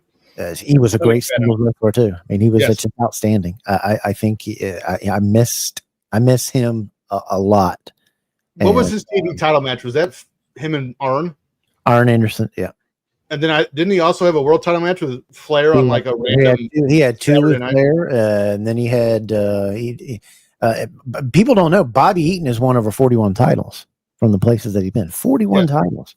I mean, that's just amazing. Actually, another guy we don't nearly talk about enough, and we should. Same era is William Regal. Yeah, I agree with that. I also don't think Mr. Perfect gets enough. I don't think Roddy Piper gets enough. I don't think Hulk Man gets enough. Rick Rude doesn't get enough. There's a lot of people that didn't, but WWF Rick Rude was great. WCW Rick Rude was flat. It was flat, and I think it was more he was just too hurt. I think during that time when he first came. I thought his matches in WCW were better. I thought his gimmick was better in the WWF. I thought his matches were better in WCW. Yeah. But he could sell a punch and now it's a stupid forearm crap to the head that's so slow. Whatever happened to those good punches? When he sold the inverted atomic drop, it's the best. There's literally a YouTube compilation video of Rick Rude selling an atomic drop. Go watch that if you've never. It's outstanding. Yeah. All right. So before we get out of here and let you go, we always asked everybody what is your top 5? Give us your top 5 belts of all time. Your favorite belts. Your top 5 favorite belts of your favorites. Your favorite belts. I mean, you got many to choose from, and what you collect and what you like. What's your top 5 belts? Number 1 is Big Gold. Without question. It's not even Right. close. Oh yeah! Gotcha. Number 2, Winged or Big Eagle. Oh yeah! Gotcha. Number 3, the AWA Prison Belt. I don't think it's love. There you go. Oh yeah! I will tell you, I bet you I will be the only person that's going to say this before or after me. The Georgia Championship Wrestling TV title, which I have. There you go. Oh And yeah! And your number last 5, the OG Intercontinental title. Oh, there you go. That makes Ethan happy. That makes Ethan happy. That's his favorite belt. That's his But favorite the belt. 90s US title is right behind it. So you're talking the OG IC when it Yes. came with the red logo. Okay, I think you said that. I may have missed it. Man, we've had a blast with you guys. It's just flown. But again, I want to tell everybody, you got to go out to Mark Out Moments on YouTube. That's where their YouTube page is. Go over there, give them a subscription there, and tell everybody again when your show is on so they can catch you. Usually we do. Unfortunately, we don't have a day because I have not a great work schedule. I'm a electrician in a steel mill up here in northern Indiana. Bell notifications. So I do days, afternoons, and midnights. I rotate. So Okay. we just kind of do them once a week when we can get them in. So there's no set day, but we always do like 12, usually 8 to 12 hours before we go live. We'll let you know. So there's that. And then, but I'm on the Marked Out Moments YouTube, and we're posting stuff on there all the time. So Okay, so that's where they need to check you out. And then you are also on Twitter. yes, You can check out Drunken Pop on Twitter. Yep. You guys are also on Instagram. And where else can they find you or your personal pages to get you to check you out? I'm on the Twitter at tstevens91, and if you're wondering how to spell Stevens, it's my username, Stephens. That's why it's spelled like that. And then on Instagram, I'm at tstevens91 there too. There you go. You guys got anything? Do you know the next time you guys are going to be live? Have you got that scheduled so that people can know out there already when you're going to be live next? Do you have that? I come scheduled? off days on Thursday, so I'm going to guess it's going to be either Thursday or Friday. Okay. All right. And you guys got you know what your next topic is? Any big stuff coming up or anything cool you guys are going to be talking about to let everybody know so they can tune in? So we always do PLE pre-show and post-shows. So, I mean, we always have a lot of fun doing those. As far as our next topic, we do not have one picked out yet. It'll be June, but we just don't have the year picked out yet. Okay. We're sometimes we're on the PLEs, whatever. We should do a simulcast with both our shows and talk about the PLEs. That would kind of be fun. Because this was a blast. It goes by so fast when you got guys that are good at talking, easy to interview, and fun to hang out with. Pondwater spoke very highly of you. Yeah, Pondwater's a great guy. He's a cool guy, so I appreciate him talking about us, giving us a thumbs up like that. A lot of people always have asked me, he's like, why do you interview other podcasts? Why I don't compete with anybody. I don't care. Right. Watch both. I mean, people can watch whatever they want, and I love seeing what other podcasts do and what they talk about, and I like helping other people. And you can watch two things. If let's say me and another competitor was on, I wouldn't interview somebody that was on the same night that we are, Sure. but I'll say, hey, go watch them or us after. That's fine. Yeah, But exactly. you can watch everybody, support everybody. This is a fun thing that we do. I love doing it, and I love talking to you guys. And when I did it with Dave and the first lady of the Iron Anderson fan club, Amy Vaughn. and she was absolutely spectacular. I love their show. They're great. She is knowledgeable, and they were great guests when we came on, and we had a great time with them too. So hopefully you guys will come back and tell Timmy he can kiss my for just walking out and like that. That was Absolutely. that hurt my feelings. I'm going on Twitter right now, and I'm keyboard warring. Actually, no, I'm gonna go out and hire. I'm gonna hire Karen. Karen, where's the Karen? Let me find a Karen. Hey, and go out. football season's coming up, so we got to have those heated talks. Yeah. Oh, we love you, Timmy. We love you guys over there. What's that? Say, football season. I'm ready. Bears. Yeah, I'm ready. NFC North champions. Give me your Super Bowl champion. I mean, your Super Bowl NFC matchup. San Francisco 49ers versus the Kansas City Chiefs. Okay. Rematch. And what do you got? I think this year's Buffalo's year. NFC, that's tough. I don't see Philly making it back. So give me Man, I don't know. The NFC's kind of thrown up right now. I'm going Lions, Baltimore. Detroit's a good pick. I like that one. Buffalo, Detroit. By the way, am I the only one tired of the small market Super Bowl nonsense talk? I think the Pacers and the Thunder right now are kind of proving that wrong. Yeah, it's dumb. It's dumb in baseball. It's dumb in everything. But what does hurt them is the ability to spend money in Major League Baseball. That small market teams get killed in that because they don't have enough money. I think I wasn't a proponent years and years ago for salary cap, but I think baseball's got to have one. But as far as this stuff with the nonsense, no, the ratings are through the roof watching this finals. And they need a salary floor also. Yes, you do. You got to be able to compete, and competing at some type of and college basketball is going to have to go to something too, because college contracts. I see contracts coming in the next 3 years. It's ruined. I mean, I played baseball in college, University of Pittsburgh. I didn't get paid. My payment was my education, and that's what I think it should be. But that's my own opinion. I guess they're making money. Well, you're whoever you work for is making more money, and you're working for them. So what? Go pro, and then shut up. I see contracts coming in the next 2 or 3 years. It's got to happen because too much shady stuff is happening, and I don't like the jumping 1 year. If you stay with somebody, you got to stay with them and sit out a year and then do it. But you got to punish people for talking to people on their team when they're still on the team. And the season's not over or whatever, that kind of thing. Yep. My opinion. But we can bring you in and we'll talk about it. We'll do a special one time and we'll do some sports talk or something like that with you sometime when you come on. But I appreciate your time, your extra time that you've been on here, man, and you've been a champ. And we wish you the best of luck over on there in Drunken Pop. And you're always welcome back, buddy. Thank you. Have a good one, ladies and gentlemen, from Drunken Pop. Stevens. Have a good one, buddy. Take care. See you. How awesome was he? Awesome fellas. They were just so cool, man. Cool guys, easy to talk to. Timmy, I think I want to doo-doo on his glasses and make him wear them. No, but he probably had something going on and going. He was in and out too. They're champs for coming on and being with us. We had a great time with them.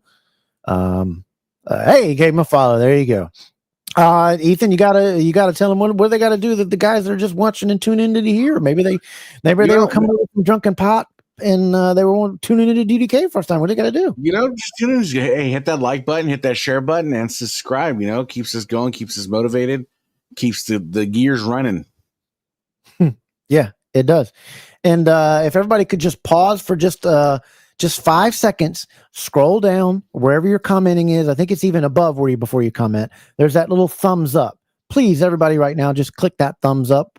Please do that for us. That helps us out a whole lot. Chargers, I think the Chargers are going to be sneaky, not sneaky anymore, but I think they're going to be good. I think they're going to be good. They showed a lot. Herbert's not the guy. Herbert's not the guy. I don't know. You don't have to be the man. You got to just be a man. What's up, Richard? Niners to make the play. That I believe too. I believe that too. Chiefs get it. That could be too. Not in that NFC West. Yeah. Look at our schedule. Doesn't it? If everybody right now could just drop down and give a thumbs up, pause to do that. Please do that for us. That helps out the channel so very, very much. And we got some cool stuff right here on the flip side.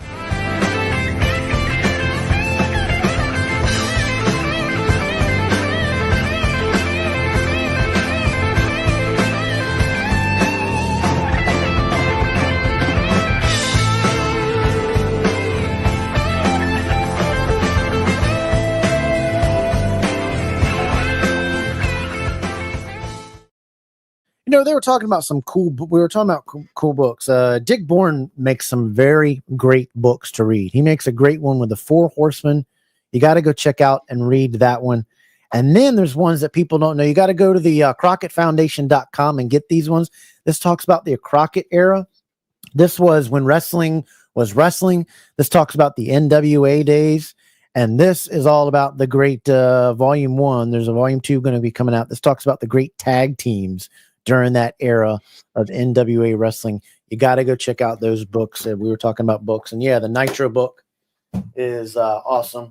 I think everybody, y'all know about the Big Gold and the 10 pounds, but I mean, that's just a great read too. But I had those books and we were checking out those. We were talking about books earlier and I was like, man, we got to talk about those books. You know what I found today? or my Which wife fine. found some of my old stuff. This was back when this was 1990 when I did this in school. I don't know when I did or have anything then, but this I can definitely tell, even though it says it's a WWF ring, that is, I drew this in school as a little kid, but it says WWF ring. You see the post all on there.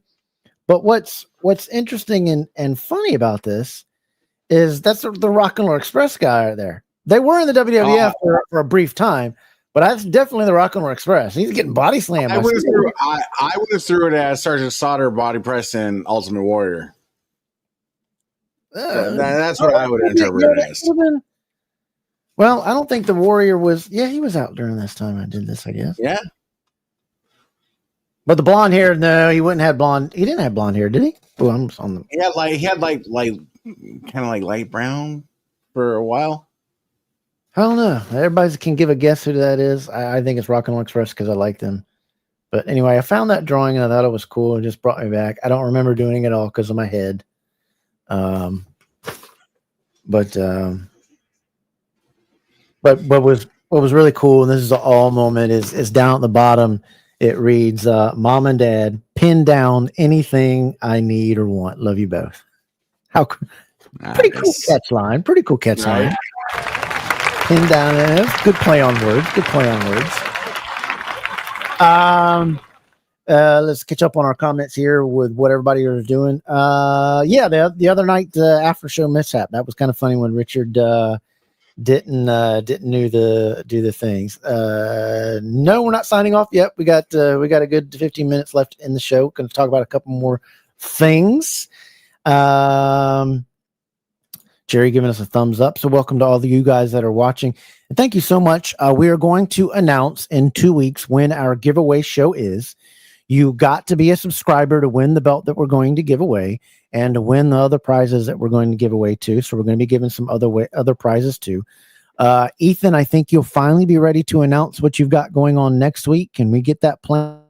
I hope. I'm cranking out stuff. I'm still, but you're right. Morton, you're right. Morton. Yep.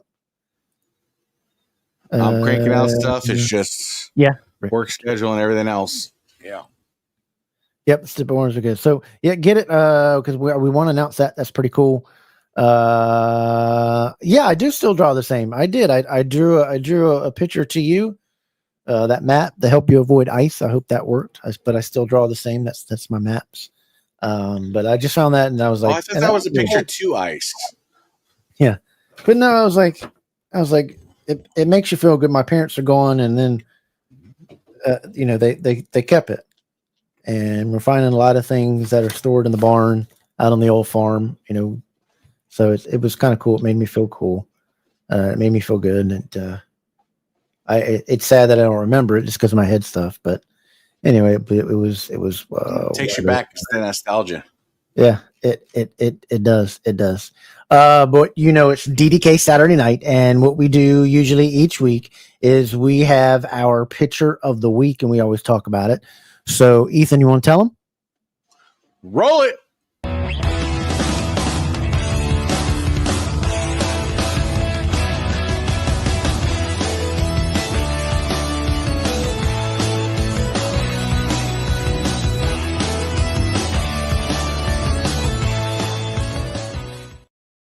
And this week's Bell's picture of the week is... Check it out.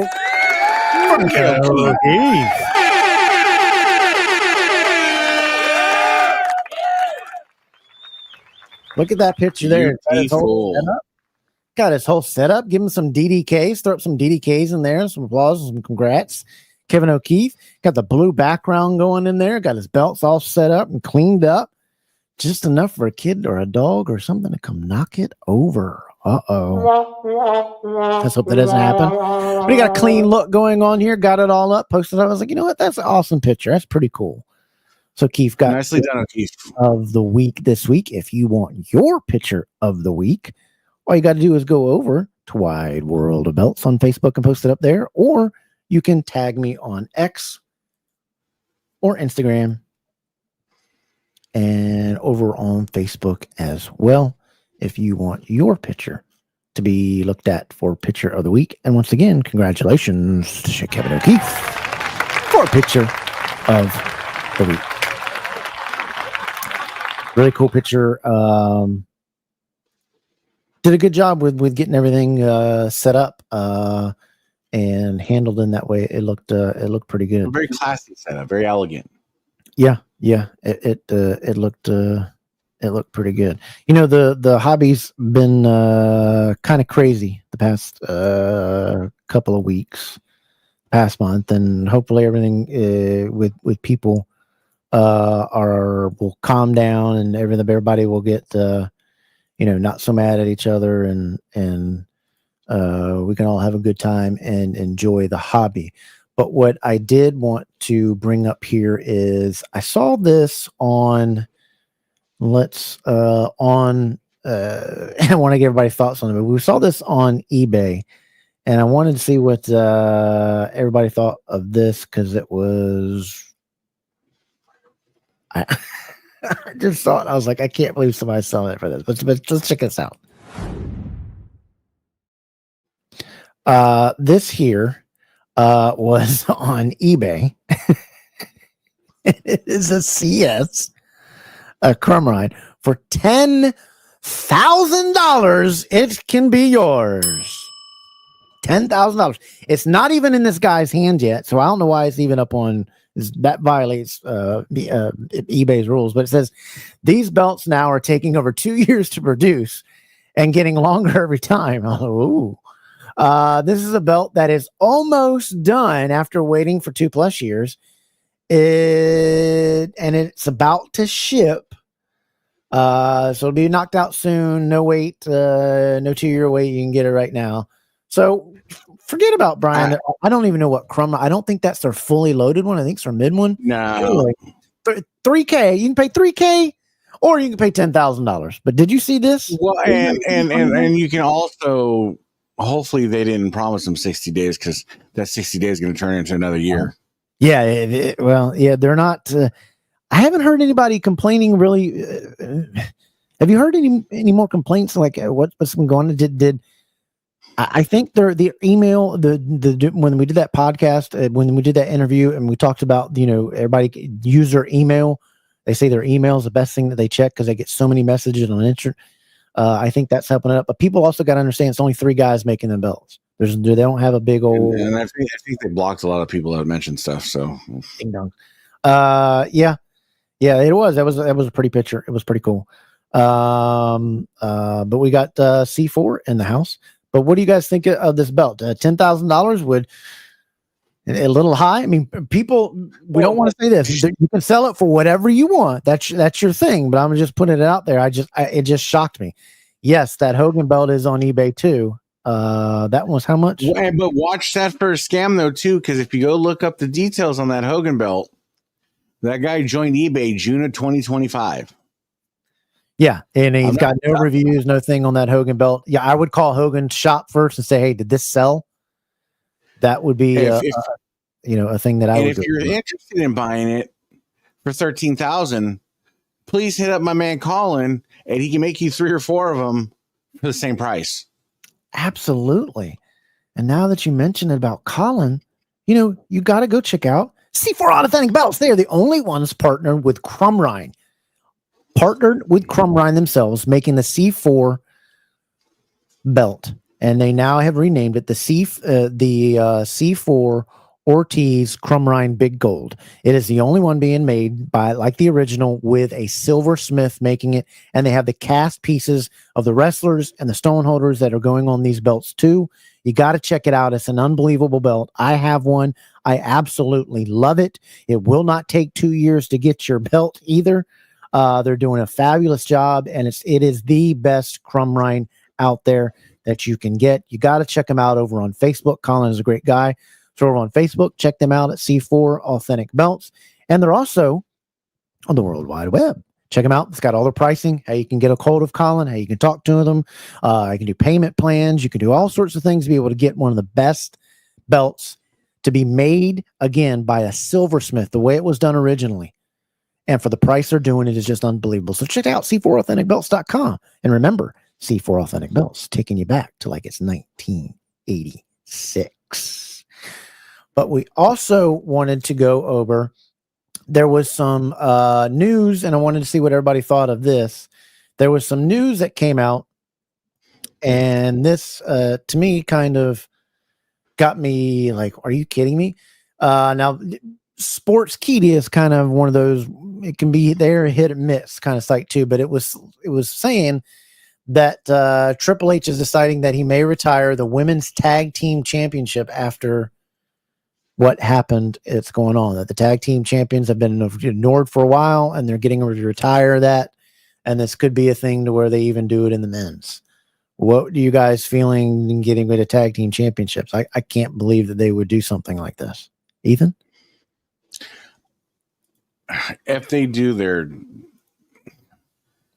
again, I don't want to feel like TKO is just strangling the company, but if they get rid of the tag, how about instead of getting rid of the tag, put some emphasis on the tag division, create some tag teams, bring up some of these NXT people, bring up them, get them. Let's establish a tag division. Stop mashing Liv Morgan together with somebody, or just do it right. Yeah. Mendoza, that one is fake too. We went over that. What was it last week that we went over them? We went over that, showing there was a fake Dave Milligan. I mean, they didn't even spell Milligan's name right on the stamp that they tried to fake too. Yes, C4 Authentic Belts. They have a real partnership. They are in a real partnership with Crumrine. Crumrine is a part of this. Like I said, they're giving the cast pieces to them that you're getting because Crumrine had them. So it's a real partnership with Crumrine. You're not getting that anywhere. Nobody has ever done that. When I tried to get a real Crumrine made by the silversmith that they had, this was back in 2012 or whatever. I was quoted 12 or 13 grand. I can't remember which. And somebody else was quoted like 14 grand. So what he's got going on and what they're doing is crazy. Yeah, absolutely. Absolutely.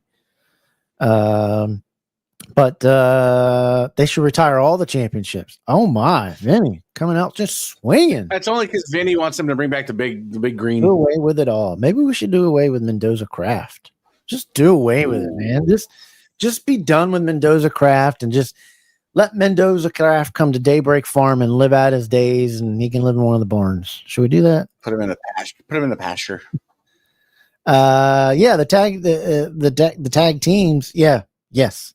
The tag team division is a joke. They don't take it seriously anymore, and that's the problem. And if you don't make real tag teams, this is what's going to happen. I wanted to also go through these real quick. We were,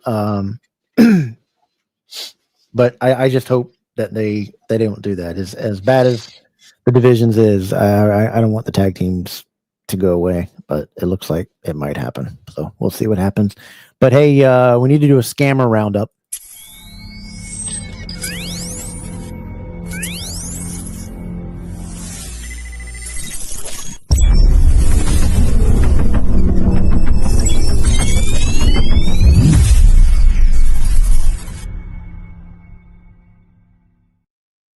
Got some ding dong wing wongs out here scamming. You got this person over here, M. Sonny, that took the money and ran with it. So you got to watch out for this guy, M. Sony. He took some money and never sent the belt and then blocked the person. So if you see that or see that type of change, because I always change their name too, but you got to get out of these groups of that type of stuff. And but if you see him, stay away from him. I know he's been booted from a bunch of groups. This also the guy you got to be aware of, Buddy Harvey. Don't know if it's true or the guy could be another stolen account, but if you see something with his name or this guy, he done the shop here. You can see what he did, and then ghosted him. Never gave him the track, but he gave him a wrong tracking number. They did that and tried to mail it somewhere else to try to avoid the PayPal things, as that's been tried to do. But you got to stay away from this Buddy Harvey guy. And that's probably not even really him. They steal all the pictures of everything, but you still got to be careful of that account. And to me, I wouldn't use Zelle. I wouldn't use anything that's instantaneous. I wouldn't use anything that just doesn't have protection unless you absolutely know the person. Have some protection on your thing, or use a bank card that you're going to be able to have a charge back in case somebody does something stupid. But keep an eye on this guy.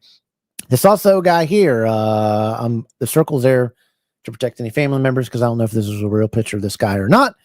Justin Lake, he is scamming by using pictures, and I believe these were Ricky's pictures. If he's still in here, I think these were Ricky's pictures that he was using, and he was trying to get people to pay with gift cards. That should be your red flag right off the bat. I mean that should go off in your head when somebody's trying to do that. And then also we got Williams Jr. here, who is also stealing. And I think this is the Ricky's pictures here. Yeah, that's Ricky's pictures. But he's also trying to sell belts and use, looks like Ben Roethlisberger, but he's also using fake pictures. That is out there a lot. And you can see up here, this was listed in WWE title belt collectors. And he's like, hey man, this was listed in this group, whatever. Stay out of these groups that all these scammers are in that you're constantly seeing. Those, get you a good 6 to 8 groups and stop staying in those ones that have scammers. We did a show on it. Go back and watch that show, the Facebook groups, the good and the bad. And we did some things when we showed those groups that are nothing but full of scammers. You got to go and stay away from those groups and those people that do that mess. And there's a lot of them that are in the same groups, and people are getting scammed over and over and over again. And I don't know why people don't, pay attention. Yeah, there you go. We can do that. Head over to the DDK bar. We can do it. We can do it good. We can do it. Ethan, you still got some belts that is available for sale. Let the people know what you got, who it's made by, and what your prices are.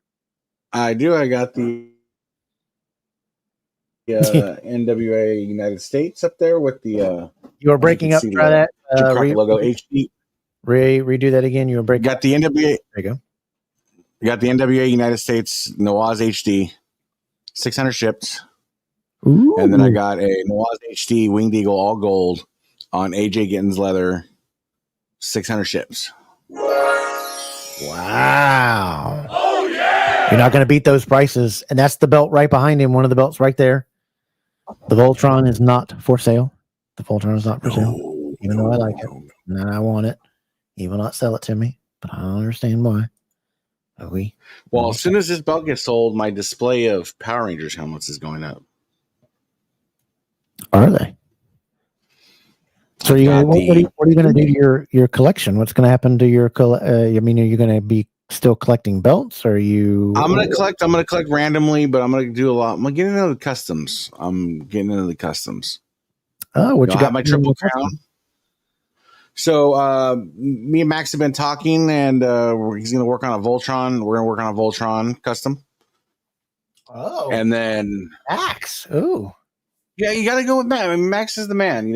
We appreciate Max. And then I want a Voltron custom. I want a Lost Boys. I'm going to get a couple of the movies that I really like. Lost Boys custom. Niners custom for the season. I'm working on one right now. Need my Niners belt. Right. Oh. Just some customs. Have them around. I gotcha. We got a banging show next week. We have got Michael Herman, the owner of RetroSoft Studios.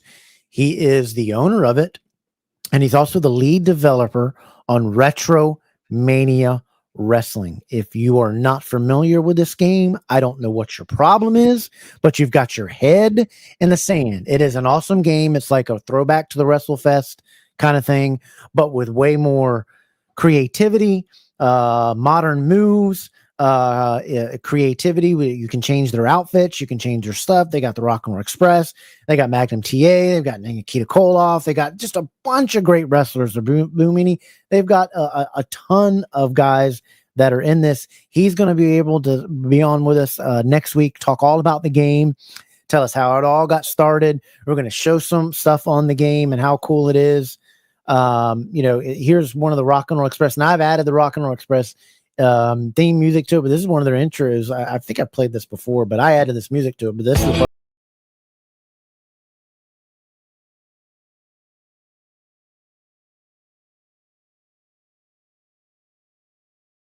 But what's cool is they've got different arenas.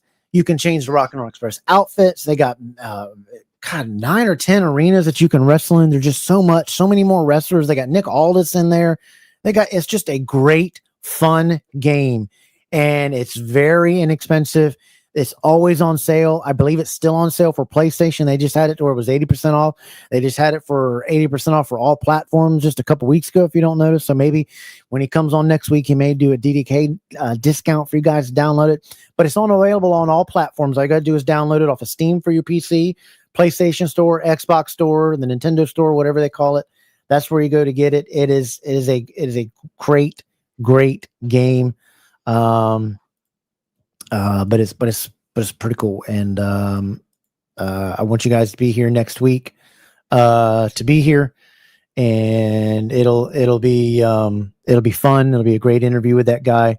And Ethan, you're part of the game. Oh, Richard says, why were you jabbing at me? He said, did I piss in your Cheerios? Ethan, stop pissing in people's Cheerios. And if it's that big of a concern, you're more than welcome to inbox me like a big person. Hey Andrea, how you doing?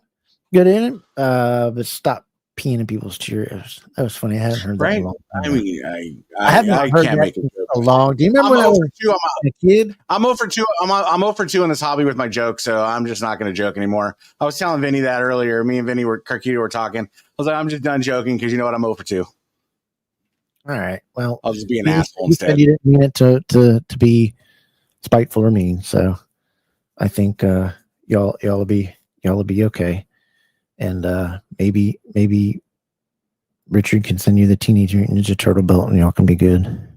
And he the one that made the Teenage Mutant Ninja Turtle belt? I'll buy it. That was fire. That belt's fire. That was fire. Need a Voltron one. I need a Rock and Roll Express one. You really do. That would be so freaking awesome. I need that. Ethan, I love you, buddy. We're going to have some fun next week. We are going to talk that game. That game is awesome. I know you have it. I have it. It's so much fun. I'll play it here in a minute. And we cannot wait for you guys to learn more about it. If you don't have that game, you better go get it. Ethan, I love you, buddy. I'll see you and talk to you in just a little bit. And we'll see you next week. You have a good one. Give it up for our co-host, Ethan. See you, buddy.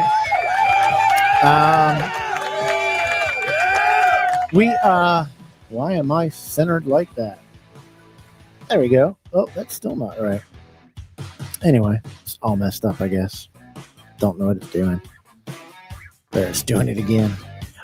We've had a good time with you guys this week. It's been fun. We've enjoyed hanging out with you. We had a great time tonight hanging out with our guys over there at Drunken Pop.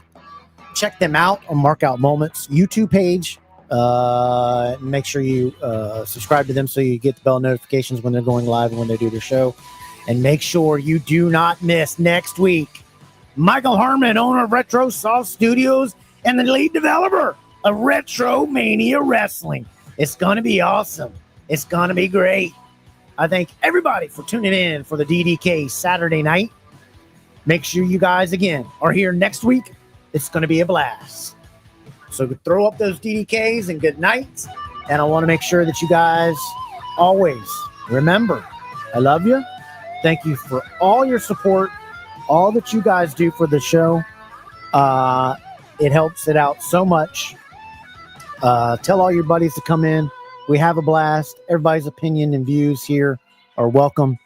And we have a good time. And next week's going to be a banging show. I'm so excited to talk to this guy. So you guys remember, stay safe, stay humble, and we'll see you right back here next week for DDK Saturday night. Good night, everybody. Rock and Roll Express. Woo, baby.